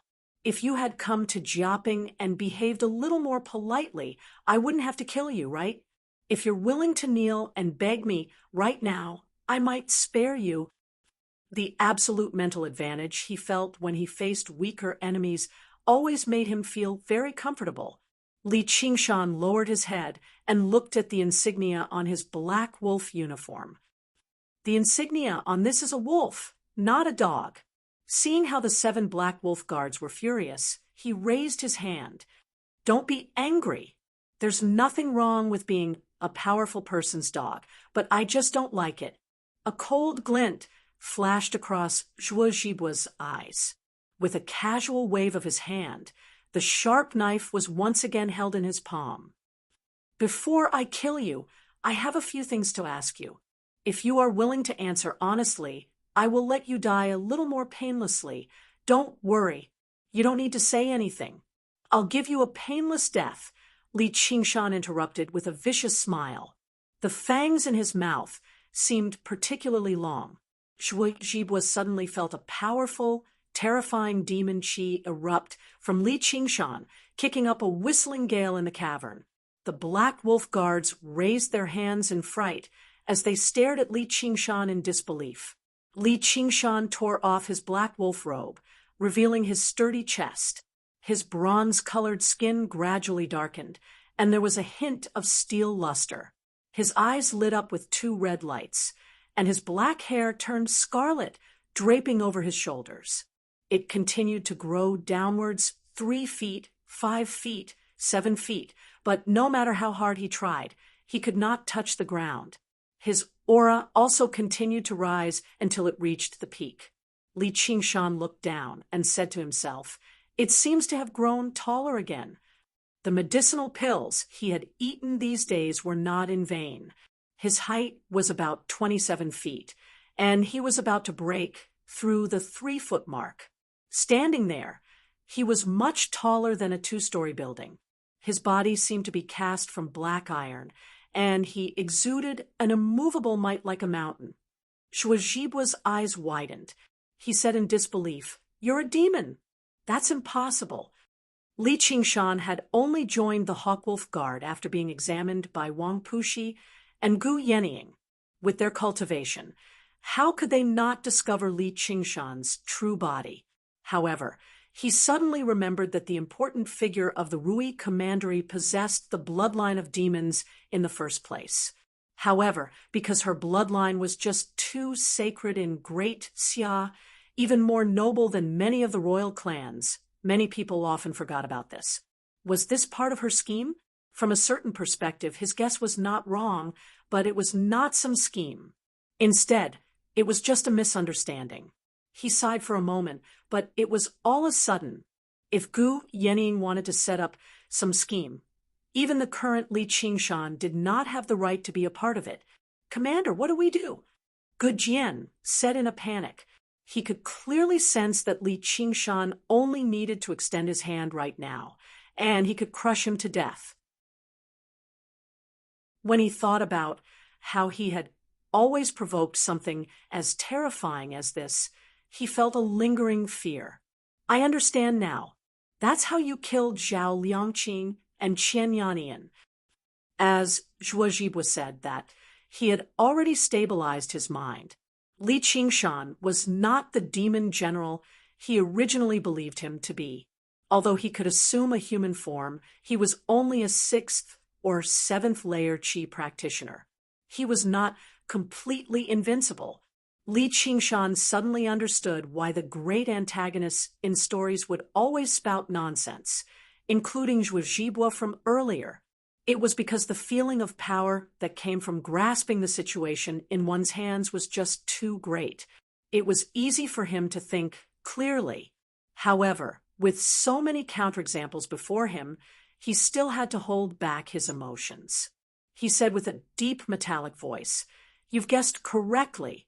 He raised his left foot, or perhaps his left hoof, in a seemingly unintentional manner before stomping down with great force.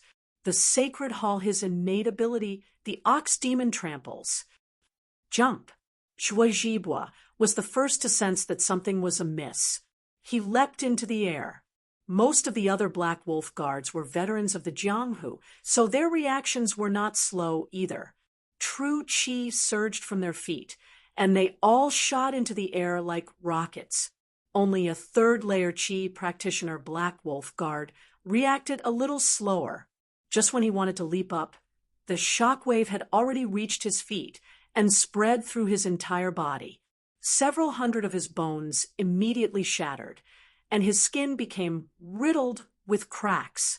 He exploded with a bang. Zhuozhibua and the other Black Wolf guards looked down in fright, but they were not looking at the dead Black Wolf guard. Instead, they looked at the entire island. With a great rumble, the island shattered, cut into countless pieces by countless cracks.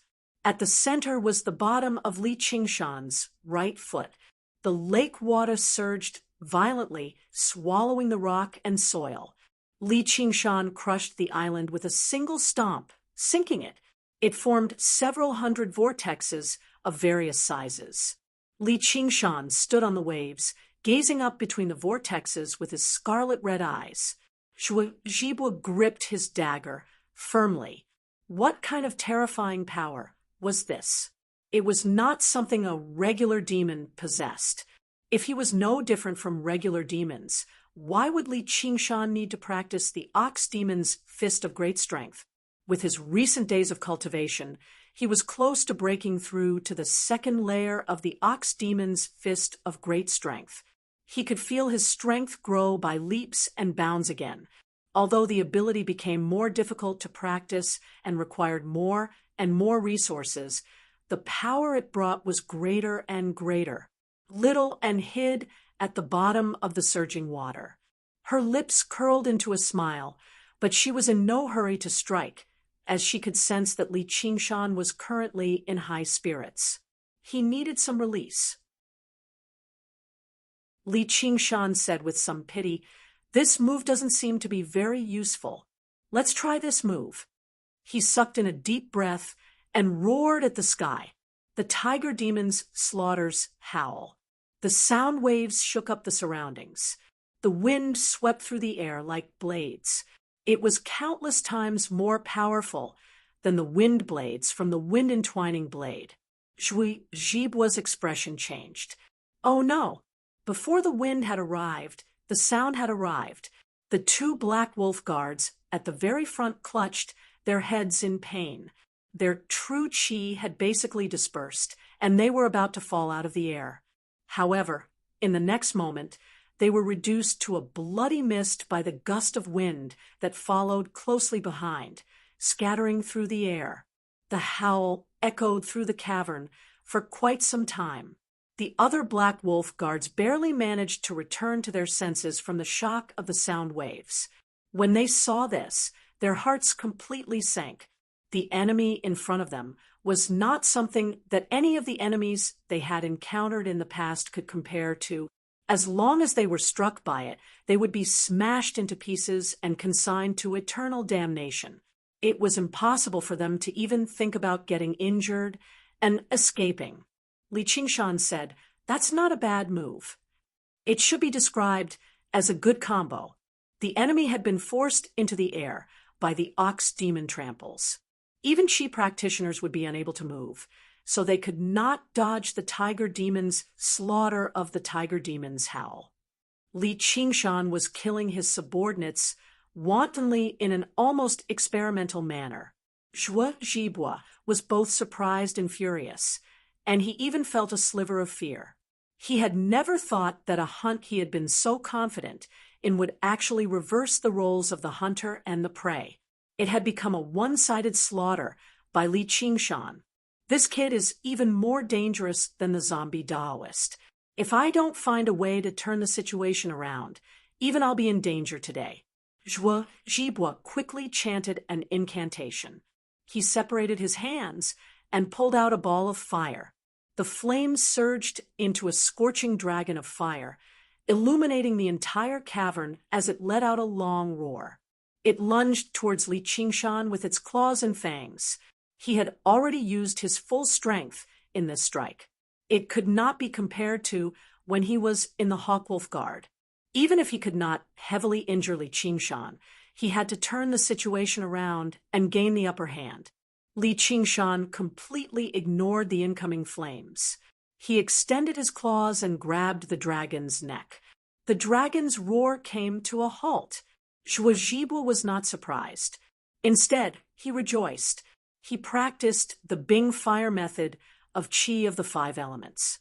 It could ignite his true qi and turn it into scorching flames.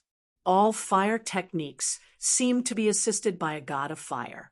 This was true qi that was extremely suited for battle. Its destructive power was only second to the gung metal method of sharpness, and its destructive power over a large area might even surpass it. The temperature of the flames could even melt steel in an instant. Since he was bold enough to grab it with his bare hands, he'd better leave a hand behind. However, his smile immediately froze. Under Zhuo Zhibua's control, the fire dragon struggled desperately in Li Qingshan's hand. The flames on its body grew more and more intense, almost to the point where it shone with a golden luster. However, it was still firmly trapped under Li Qingshan's hand. Red light flashed through Li Qingshan's eyes. He closed his hand forcefully, and the fire dragon turned into countless shattered sparks, drifting through the air. The same move is useless against me. However, it did not even leave behind a burn mark on his hand. The 5 elements reinforced and countered each other.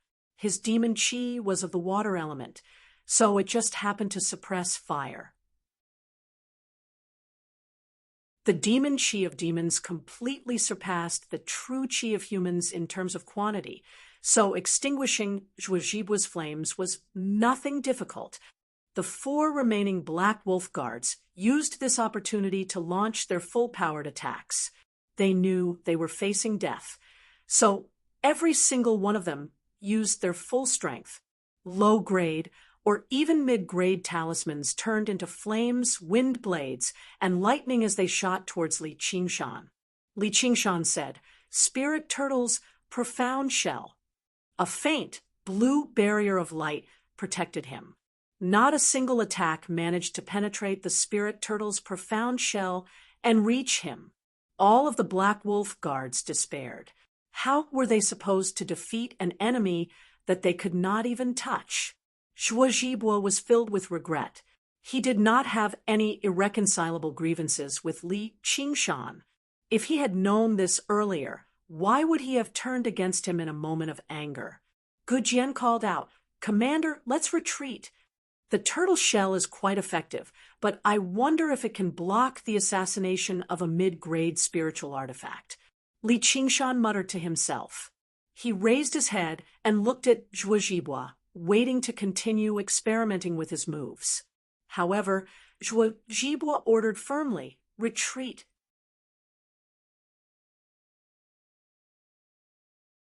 Chapter 177. As a matter of fact, Zhuo was not even bold enough to try using his flying blade. The range of his artifact was 30 steps. To regular people, that was quite a distance. However, with Li Qingshan's terrifying physique, he only needed to take a step and extend his hand to reach him easily. Swoosh! Zhuo had not lost his mind when facing an enemy like that in close combat. He would probably die to Li Qingshan before his flying blade could pierce through the barrier around Li Qingshan. He could not die here. As long as he returned and exposed Li Qingshan's true face, powerful masters of the Hawkwolf Guard would come to deal with him. How could the Hawkwolf Guard allow demons to mix with them? As Gu Jian fled out of the cave, he looked back and discovered in fright that Li Qingshan had vanished from where he was. The colossal figure had instantly appeared before him with unbelievable, terrifying speed. Before he could even respond, he felt his body tighten and ache, and he lost consciousness. Li Qingshan grabbed Gu Jian and casually tossed him towards another Black Wolf Guard. The Black Wolf Guard cried out in surprise. The wind whistled past his ears, and he suddenly looked back. All he saw was Gu Jian's bleeding face inches away. With a bang, the two of them collided into the wall together and turned into a pile of flesh and blood. They slowly slid down and were no longer separated. Li Qingshan opened his mouth and spat out. The spirit turtle's demon core shot out, piercing the other fourth-layer Black Wolf Guard and reducing him to a corpse. In the blink of an eye, only Zhuo and Xiananda remained. The unstoppable Hawkwolf Guard had basically been wiped out. While all of this seemed to take a long time to describe, it actually happened without the slightest hesitation. Zhuo fled the fastest. He had already arrived at the entrance of the waterfall, while Xiananda treaded on the water as well. When he reached the end of the waterfall, he suddenly saw the demon core turn around in the air and fly towards him. He cried out, "Save me, Commander!" Zhuo would never stop. Xiananda bellowed out and unleashed his full strength. The true qi he had cultivated for all these years surged towards the incoming demon core, like the tide. However, before an absolute difference in strength, any resistance was pointless. The demon core only paused slightly before suddenly accelerating, piercing Xiananda's head and leaving behind a tiny hole. Holy Church, whether it was a fifth-layer qi practitioner or a fourth-layer qi practitioner, it was no different from killing a regular person to Li Qingshan. Zhuo didn't care about what was happening behind him and rushed straight to the entrance of the cave. Although the cave wasn't small, it couldn't accommodate Li Qingshan's huge body. As long as he entered it, he would be able to escape. Suddenly, he was alarmed. He forcefully twisted his body in midair. A white prayer bead flew out of the waterfall and brushed past him. With lightning speed, it brushed past his chest and tore off a piece of flesh. "You are." Zhuo Zhibua saw the child that Li Qingshan always brought with him, blocking the entrance of the cave with an expressionless face, standing on the silent flames. Although he did not release any aura, the sense of danger he exuded was not inferior to Li Qingshan's. Moreover, he could control an artifact. This child was actually an expert above the sixth layer, but how could he be so young? Zhuo Zhibua was left dumbfounded. Li Qingshan called back the demon core. Just as he was about to fall down, he used his demon qi with a thought, and a pillar of water rose up from the underground lake.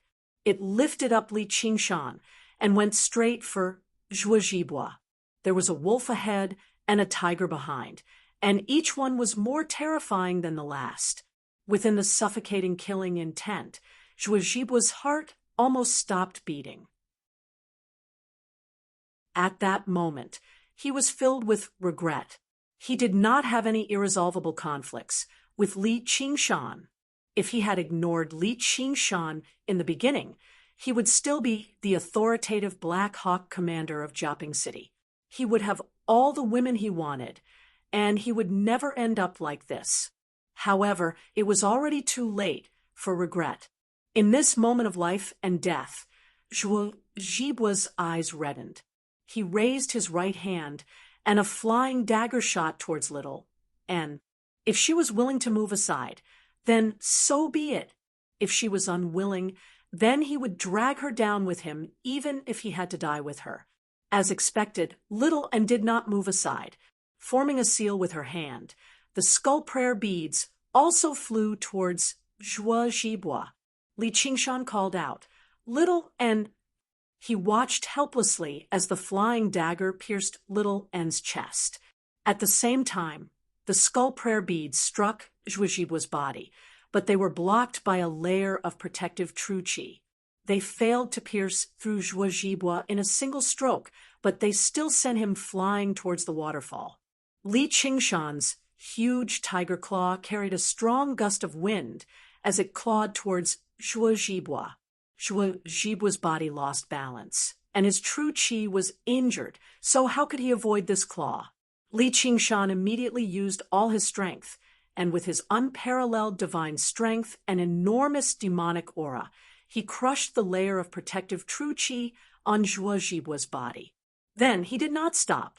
With the sound of bones breaking, Zhuo Zhibua violently spat out a mouthful of blood. Most of the bones in his body were broken, and he could no longer use any tricks. Li Qingshan rushed in front of Little, and, "Are you all right?" Zhuo Zhibua knew that he was going to die after being held in Li Qingshan's palm. He spat out a mouthful of blood and laughed wildly. "He was hit by my spiritual flame saber. He's definitely going to die." Little and shook her head, indicating that she was fine. Li Qingshan was still worried. As if he was picking up a doll, he picked up the little girl in his palm and examined her. Her skin was as smooth as jade, and she was completely unharmed. There was only a small hole in her clothes. How is this possible? Zhuo Zhibua's eyes widened in disbelief. Even if he was a qi trainer, he would definitely die if his vital organs, such as his heart and head, were pierced. The outer layer of little N's flesh and blood, including her vital organs and heart, were all condensed. It was the appearance of her skin. Her real body was a skeleton. Even if her physical body was completely destroyed, she was still alive and kicking. Something like the heart could be repaired after being pierced. It wouldn't take much effort for her to do so. That was why Shaoan didn't dodge. Instead, she took Zhuo Zhibua's attack head-on. Zhuo Zhibua suffered a great loss because of the information asymmetry. If he had not been so cruel, he might have been able to jump between the gaps of Li Qingshan's fingers for a while. Li Qingshan raised Zhuo Zhibua in front of his eyes. "You are much weaker than I thought." Zhuo Zhibua said, "Don't kill me. I can give you great benefits." At the same time, he focused all his attention on the spirit flame saber. looking for an opportunity to give Li Qingshan a fatal blow. Keep it for yourself. Li Qingshan tightened his grip. He did not listen to Zhuo Zhibu's nonsense and crushed him to death. The best way not to be bewitched by the enemy was to not give them a chance to speak. The spirit flame saber fell into the water silently. Zhuo Zhibo had seen Li Qingshan's true form, so Li Qingshan would never allow him to continue living in this world. Right now, the only benefits he needed were pills, large quantities of pills. As long as his cultivation increased, there would be benefits everywhere. The soaring dragon elder's Sumeru ring was in his possession. Even if Zhuo Zhibo took out all of his wealth, it probably would not be as valuable as a single item in there.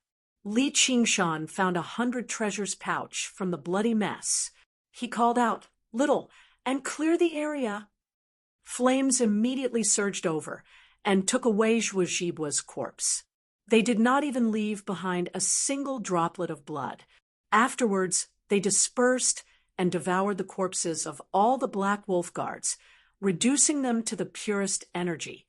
Whether it was their bones or flesh, the quality of Qi practitioners far surpassed that of regular people. They were rare delicacies.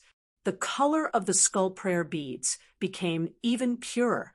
Afterwards, he returned with 700 treasures pouches and 7 low-grade spiritual artifacts. Li Qingshan picked up the spirit flame saber that had fallen into the water. It was a true mid-grade spiritual artifact, so it went without saying that it was worth quite a lot. However, before he could even check it, he suddenly sensed something. Someone's coming. Little and nodded, expressing that he had sensed it too. Although the person concealed his aura as much as possible, slivers of it still leaked out, unable to fool the senses of the two of them. The person was actually a 6th-layer Qi practitioner. Li Qingshan said to Little, "And let's hide and see who it is." He used the spirit turtle's method of Qi suppression, and the spirit turtle's demon core sank into his dantian. He turned back to normal, concealing all of his aura, and dove into the depths of the pitch-black lake with Little, and, before long, a figure arrived at the entrance of the cave. He scanned the caverns silently, like a cat. The dark underground greatly affected his vision, so he could not see into the water at all. However, Li Qingshan saw him clearly. The person also wore a black uniform of the Hawkwolf Guard, but the patterns on his clothes were different from regular Black Wolf Guards.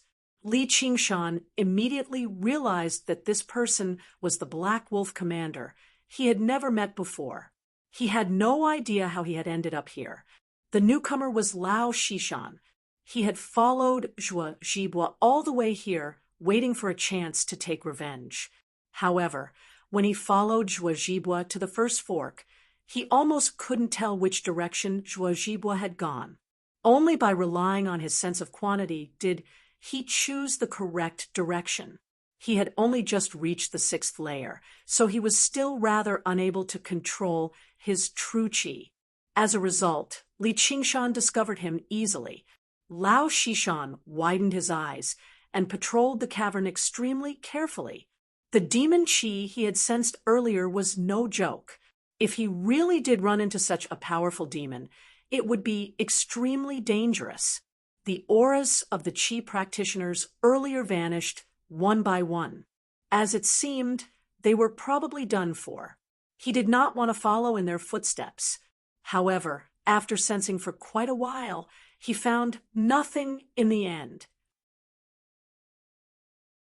The demon Qi seemed to have vanished into thin air. The spirit turtle's method of Qi suppression was so effective that even a 9th-layer Qi practitioner like Grandma Shimen could not sense it, let alone a 6th-layer Qi practitioner like him, who had just grasped the basics. Don't tell me Zhuo Zhibo is dead. Lao Shishan thought of this, but his emotions were very complicated. He was happy, but also regretful. He had endured hardships for several years, and just as he was about to take revenge on his old enemy had died in the hands of some inexplicable demon. However, he was still more happy at the end of the day. He also decided not to take any risks, silently retreating along the same path he had come from. Li Qingshan and Little and burst out of the water and sat on the beach to rest. Let's see what we found. Suddenly, he thought, I wonder how Pingyang and the others are doing. I wonder if they found the zombie Taoist's dwelling. Hopefully they're fine. Fresh blood continuously flowed from Jin Bao's body. He died with his eyes wide open, and fear of death was frozen on his face. However, he was unable to stop the arrival of death. From his chest to his lower abdomen, his abdomen was cut open with a heavy technique. He died an extremely tragic death.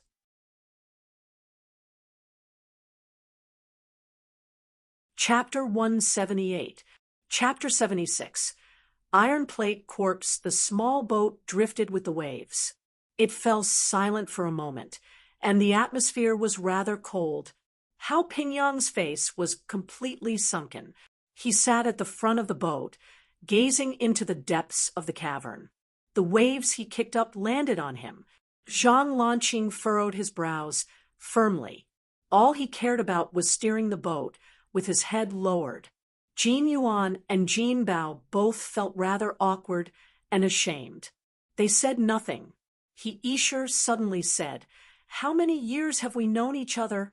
We've only known Li Qingshan for less than a day, yet you're turning us against each other for the sake of an outsider. They had all attended the 100 schools of thought when they were young, and they were in the same year. Although there were differences in strength due to their different talents and efforts, it did not affect their relationship. Or in other words, Hao Pingyang did not look down on them because they were weaker than him. Instead, he took great care of them. Jin Yuan said, Isher is right. Senior brother, Hao, don't be angry. Qingshan will be fine. Our priority right now is to work together to deal with the zombie Taoist and complete the mission Master gave us. After a moment of silence, Hao Pingyang sighed heavily. He nodded slightly and said, Make your preparations. This time, you won't have that kid to look after you. Jin Bao said confidently, Don't worry, we'll definitely perform well this time. These images flashed through Jin Yuan's head rapidly, but they had lost their original color. They became pale white, only leaving behind Jin Bao's deathly still face. Tears constantly flowed down his face. He glanced at his younger brother one last time, but he dared not stop. He was like a headless fly, running around randomly in the pitch-black cavern. The heavy, beast-like breathing behind him grew closer and closer. A boulder suddenly blocked his path. He could no longer advance. He had actually reached a dead end, unknowingly. How did this happen? If he had stayed behind and faced the enemy with Li Qingshan, would the outcome have been different? Yes, it would definitely have been different. Even a Black Hawk commander could not be more terrifying than this monster. Bang! Jin Yuan turned his head abruptly and saw a human head flying out of the darkness. It bounced a few times on the ground and landed beside his feet. It was the head of a puppet that he had released to block the monster. It had been smashed into pieces in a single exchange. A tall figure walked out of the darkness in front of him. His feet seemed to be wearing iron boots, clanking as he stepped on the ground. His eyes revealed a bloodthirsty light, and 4 long fangs protruded from his lips. He was panting like a hungry beast. Ah! Gold Ingot howled as he fired a string of fire crow bolts from his 1,000-mechanism crossbow. Clang, clang, clang, clang. When they landed on the black shadow, sparks flew everywhere. The sharp fire crow arrows were actually unable to penetrate the monster's skin, and the series of flame explosions were also unable to harm it in the slightest.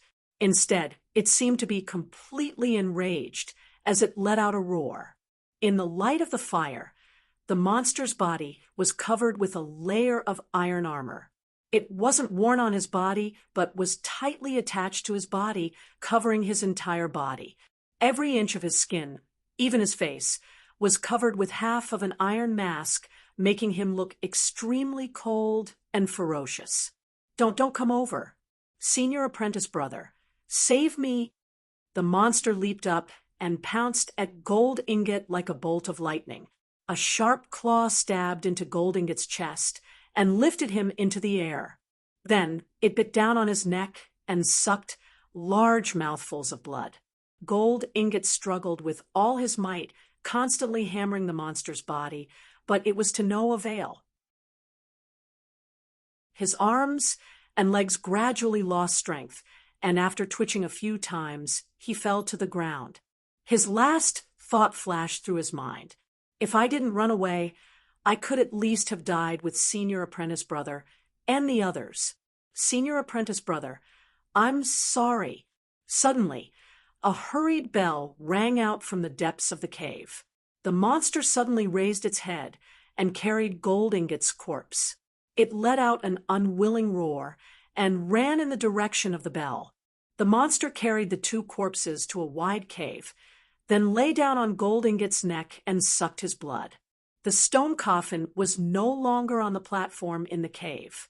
The thick chains that had originally locked the stone coffin were now tightly binding Hao Pingyang. To no surprise, He Yishur and Zhang Lanqing stood beside him. Their limbs were tied up as well. They were haggard and on the brink of death. Hao Pingyang became utterly furious when he saw Jin Yuan and Jin Bao's miserable deaths. He called out, "Jin Yuan, Jin Bao." The chains rattled wildly. Zhang Lanqing and He Yishur were devastated as well. Kukukuku. The zombie Taoist laughed madly. "You want to deal with me, with just a bunch of trash? Have you witnessed the power of an iron plate corpse?" He had spent all these years hiding underground and studying corpse refinement painstakingly, but he had not only refined a bunch of useless corpses and zombies. These things could only be regarded as rudimentary items in the path of corpse refinement. They could be used to bully the weak, but they were basically useless against powerful chi practitioners who were skilled in battle. Only by refining an iron plate corpse could he claim to know how to refine corpses. The zombie Taoist said, "Do you know just how much effort I spent to refine this iron plate corpse?" Hao Pingyang and the other two cursed aloud. The zombie Taoist said to himself, "I spent several years digging up graves and corpses everywhere. Who knows how many people I killed, but I only found 12 suitable corpses out of over 1,000. Afterwards, I refined a lot of refined metal into molten iron and poured it over these corpses layer by layer, dissolving and replacing their original flesh and blood. Just this process took me another 3 years, and I lost over half of the corpses. Afterwards, I constantly watered them with fresh blood and refined them with corpse refinement. Only then did the corpses gain intelligence and come alive. This took me another 3 years, but only this one succeeded in the end. The owner of this corpse was a top expert who practiced external martial arts. I poured molten iron on him and used true chi elixirs to keep him alive. I didn't let him die until he had accumulated enough resentment and hatred before I started to refine him. Sure enough, this is the only one that was successful. I really can't be merciful." He Yishur shuddered all over. Having scorching molten iron poured over him was a terrifying form of torture. The zombie Taoist's words chilled his heart even more. The zombie Taoist laughed madly. Although it took a decade of hard work, it was worth it. It was worth it. The iron plate corpse was impervious to weapons and moved like the wind. Its body was as tough as a spiritual artifact. Even sixth-layer chi practitioners could only avoid it if they encountered it. When Hao Pingyang barged into the dwelling with his junior brothers, the zombie Taoist, who had been prepared long ago, released the iron plate corpse. The zombie Taoist had been prepared long ago. He released the iron plate corpse, and the outcome was as clear as day. They were basically surrounded by two sixth-layer Qi practitioners, and they had the assistance of a group of zombies. They were heavily injured very soon. Jin Bao took advantage of Hao Pingyang clashing with the zombie Daoist and the iron plate corpse attacking the others to flee. Jin Yuan immediately followed him, but the iron plate corpse still caught up to him in the end, and he died a violent death. The zombie Daoist vented the depression he had accumulated for many years. He calmed down and said sinisterly, "Do you know why I'm telling you all this? That's because I want to refine you into iron plate corpses as well. With the experience from last time, it'll definitely be very easy this time." This was the terror of refining corpses. As long as he had the time, he could become an army all by himself. Hao Pingyang continued to curse loudly. All of the blood immediately drained from Zhang Lanqing and He Yishi's faces. If they were refined into iron plate corpses, just the process alone would be worse than death. He Yishi's willpower collapsed. He sobbed and begged, "Please don't kill me. I'll give you everything. Once I become a proper mechanism master, I'll be able to earn lots and lots of spiritual stones. I can't die here." Hao Pingyang said, "Don't beg him. He won't spare you. We disciples of Moism have to die like men even if we die. Master will avenge us." He Yishi said resentfully, "It's all your fault. If you didn't bring us here, it would all be your fault." Hao Pingyang was stunned. He was speechless. Zhang Lanqing said, "He Yishi, have you lost your mind?" He Yishi said, "I haven't. You're the same as him. Fifth or sixth layer, beating and cursing at us as you please. All of that is because of your talent and cultivation. What's so great about that?" Hao Pingyang's heart chilled. With his cultivation, he only had 30% of the profits. He could have easily found better companions. He just wanted to take care of a few classmates he was on good terms with, but he never thought he would end up like this. The zombie Daoist laughed aloud, as if he was watching a show. Then He Yishi fawned over the zombie Daoist. "Daoist, Master, I'm willing to be your slave. I'll do whatever you want me to do. I just hope you can spare my life." The zombie Daoist said, "All right, if you want to be my slave, there'll be plenty of opportunities." After a pause, he said, "Just wait until you become a zombie. Compared to living people, zombies are much more reliable. TSK. With your talent, you probably won't be able to become an iron plate corpse." He turned to Hao Pingyang. "You're not bad. It's a pity that Li Qingshan didn't come with you, or I'd have 3 iron plate corpses. Who in Jiaping City would be my opponent then?" As soon as He Yishi ravished with joy, he sank back into despair. His face was ashen. Even as a zombie, he was not as good as Hao Pingyang. That was extremely sarcastic. With a gentle smack, a small figure shot past quickly. "Who's there?" The zombie Daoist suddenly turned around and looked at the pitch-black entrance. He controlled the restless iron plate corpse before waving his right hand. 4 zombies leapt out. He had specially refined the 4 zombies, so they were much more powerful than the zombies in the morgue. Although they were not as powerful as iron plate corpses, they were equivalent to 3rd or 4th layer Qi practitioners. However, when the zombies leapt out, they did not make any sound at all. The zombie Daoist's expression changed. His connection with the zombies was severed at the same time. "Who is it? Get your ass out here." "Brother Hao, you really don't make friends." Li Qingshan walked in from the entrance. Zhang Lanqing said, "Qingshan." The zombie Daoist was overjoyed instead of surprised. "It's you." He studied Li Qingshan up and down. "You really are great material. If you can be refined into an iron plate corpse, you might even be a little more powerful than this guy." Hao Pingyang said, "Be careful, that's an iron plate corpse." "It's too late. A cold light flashed through the zombie Taoist's eyes. He struck Yinling, and the iron plate corpse lunged towards Li Qingshan. Li Qingshan retreated rapidly. At the same time, he drew his wind-entwining blade and swung it forcefully. It shot past the zombie Taoist and directly shot towards the chains around Hao Pingyang's limbs. Chapter 179. The zombie knows martial arts. Don't even think about it. The zombie Taoist extended his hand and easily grabbed the wind-entwining blade that shot past him. He swung it forcefully at the stone platform, and the damaged wind-entwining blade immediately shattered. With a rip, the black wolf uniform that could block crossbow bolts was ripped open 3 times by the iron plate corpse's claws.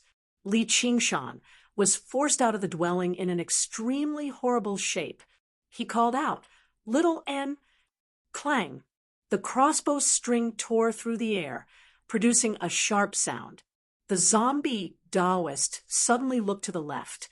All he saw was the child standing silently under the moonlight on the roof of the morgue, holding 2,000 mechanism crossbows. He shot out 60 fire crow bolts, which turned into 60 specks of red light. They flew up, down, left, and right, sealing off all of the zombie Taoist's escape routes. "Lure me away." The zombie Taoist sneered. Since he could not dodge, then he would not. However, 6th layer Qi practitioners possessed powerful true Qi aside from refining corpses. How could he be killed so easily? True Qi surged out violently from his sea of Qi. He took off his low-grade spiritual artifact robes and flung them before him, channeling his true Qi into them. The robes turned into a metal screen. Boom, boom, boom. The fire crow bolts landed on the robes and were immediately triggered, exploding. Although his Taoist robes had been reduced to ashes, the zombie Taoist was completely unscathed. He took out an identical 1,000 mechanism crossbow. "Now try mine." He had just obtained this from Zhang Lanqing. He wanted to give him a taste of his own medicine.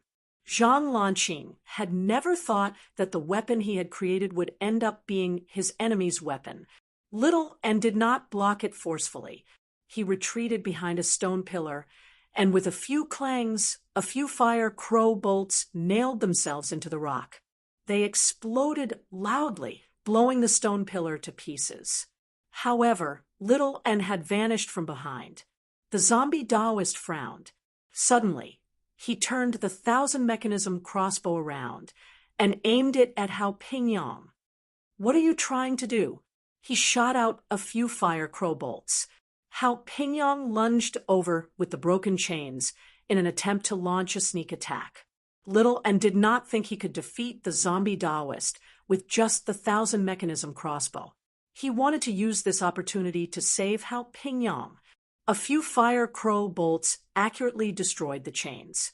The zombie Taoist was observant and alert, so how could he not know? Hao Pingyang neither dodged nor retreated. He swung the metal chain viciously and blew up the fire crow arrow. He charged at the zombie Taoist furiously, as if he wanted to perish together with him. He was filled with endless fury that he wanted to vent.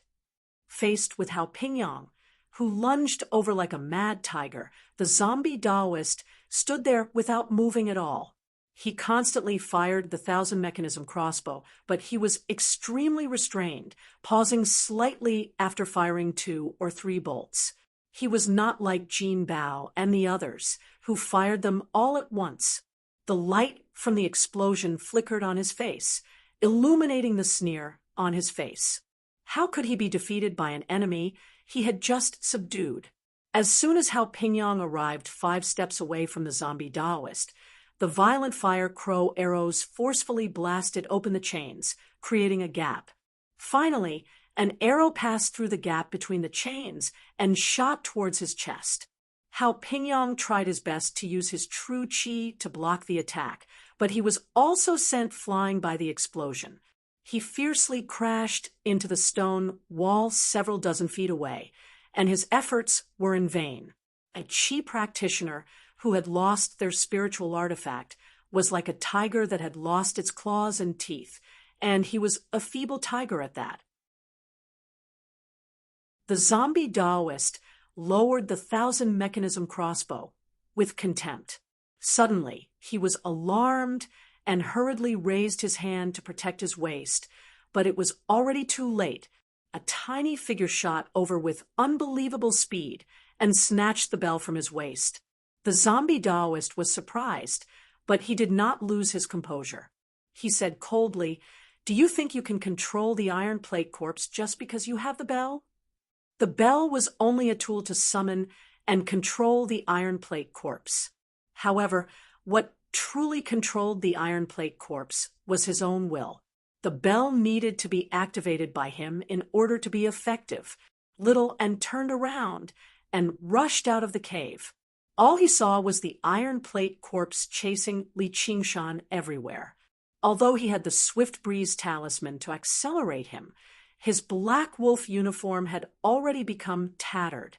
Fortunately, he had the ox demon forges, its hide, which was why he was not too heavily injured. If it were not for the fact that he had to consider how to explain himself, he would have transformed a long time ago and killed the iron plate corpse. Although the iron plate corpse was fast and powerful, it was not intelligent. It did not know any techniques either, so it was not his opponent. Little N shook the bell, but the iron plate corpse did not seem to hear him at all. It continued to chase after Li Qingshan. Sure enough, it needed the zombie Taoist himself to control it. Little N placed down the bell and raised his hand. Li Qingshan dodged the iron plate corpse's claw by a hair's breadth. Suddenly, the iron plate corpse seemed to sense something. It turned around abruptly, and all it saw was a swathe of dark red flames filling the cave and surging over. A familiar hint of fear suddenly appeared in his resentful and bloodthirsty heart. The iron plate corpse did not possess true Qi or demon Qi. Its armor alone could block the attacks of any technique or spiritual artifact, but right now it struggled to block the invasion of the flames. The dark red flames swallowed the iron plate corpse, wrapping around it like a snake. It all poured into the iron plate corpse's mouth, leaving nothing behind. The iron plate corpse's movements suddenly halted. Faint, dark red light shone from the depths of its eyes. In its skull, its shriveled brain had been burned away, turning into a furnace that began to dominate the iron plate corpse's body. Little N shook the bell, and the iron plate corpse immediately arrived before her. Of course, it was not the bell that was controlling it right now, but Little N's flames. Her flames could attach themselves to the skulls of inanimate objects and control their bones. The bodies of regular people or even Qi practitioners were not worth controlling, as their flesh and blood would naturally decay. Bones that had not been refined were limited in strength, so it was not worth wasting her energy on. However, the iron plate corpse was different.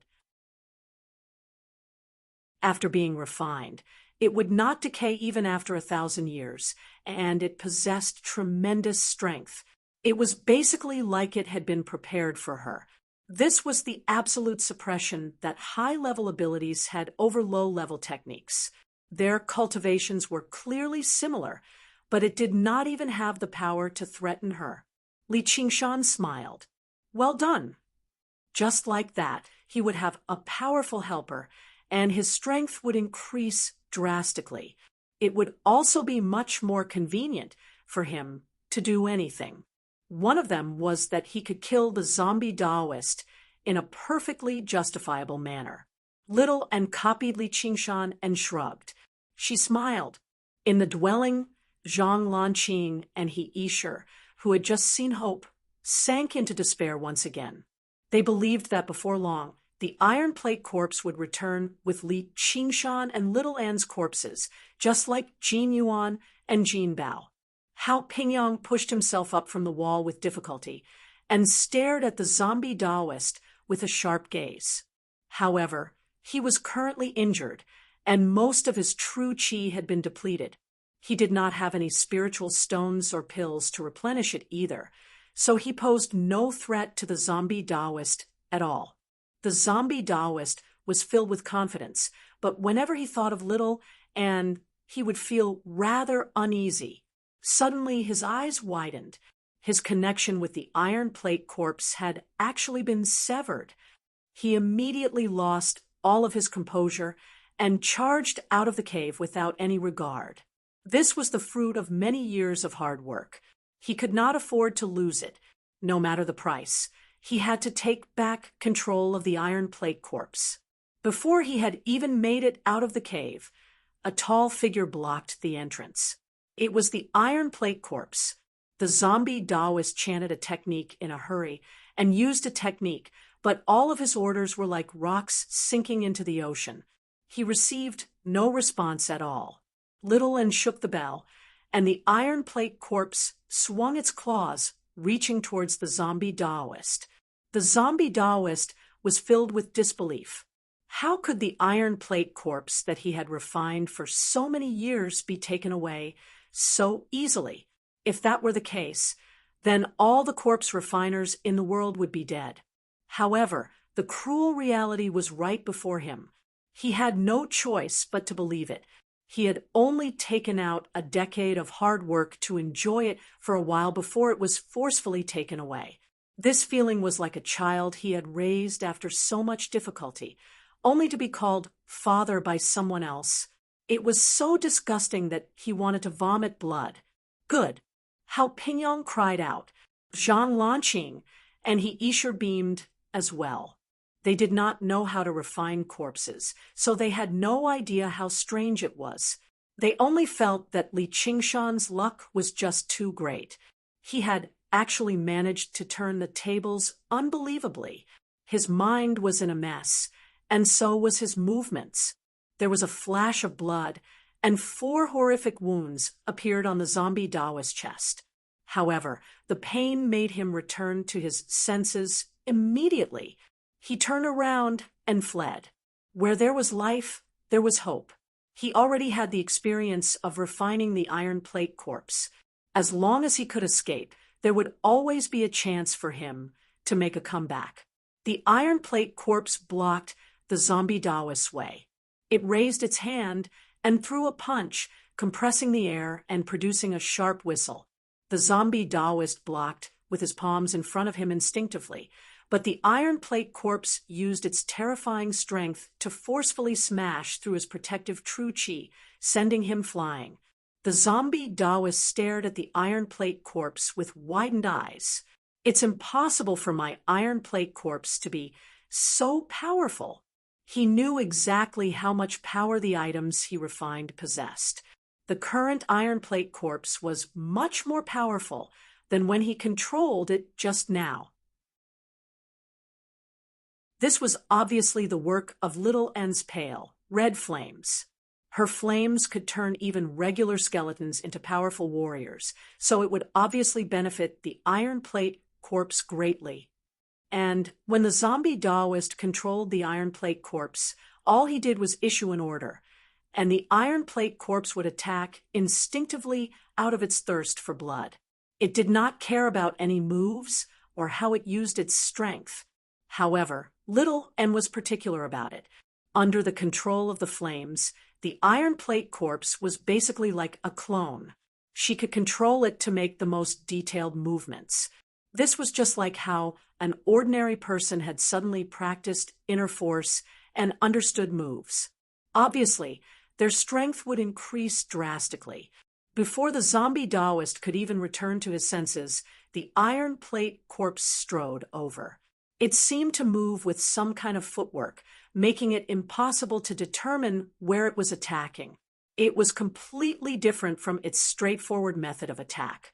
The zombie Taoist took a great step back and avoided the range of the iron plate corpse's claws. Afterwards, he stared at it in disbelief.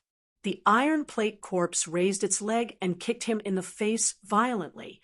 The shock wave twisted the zombie Taoist's face, and he spat out a few teeth. Why did the iron plate corpse know how to whip its leg?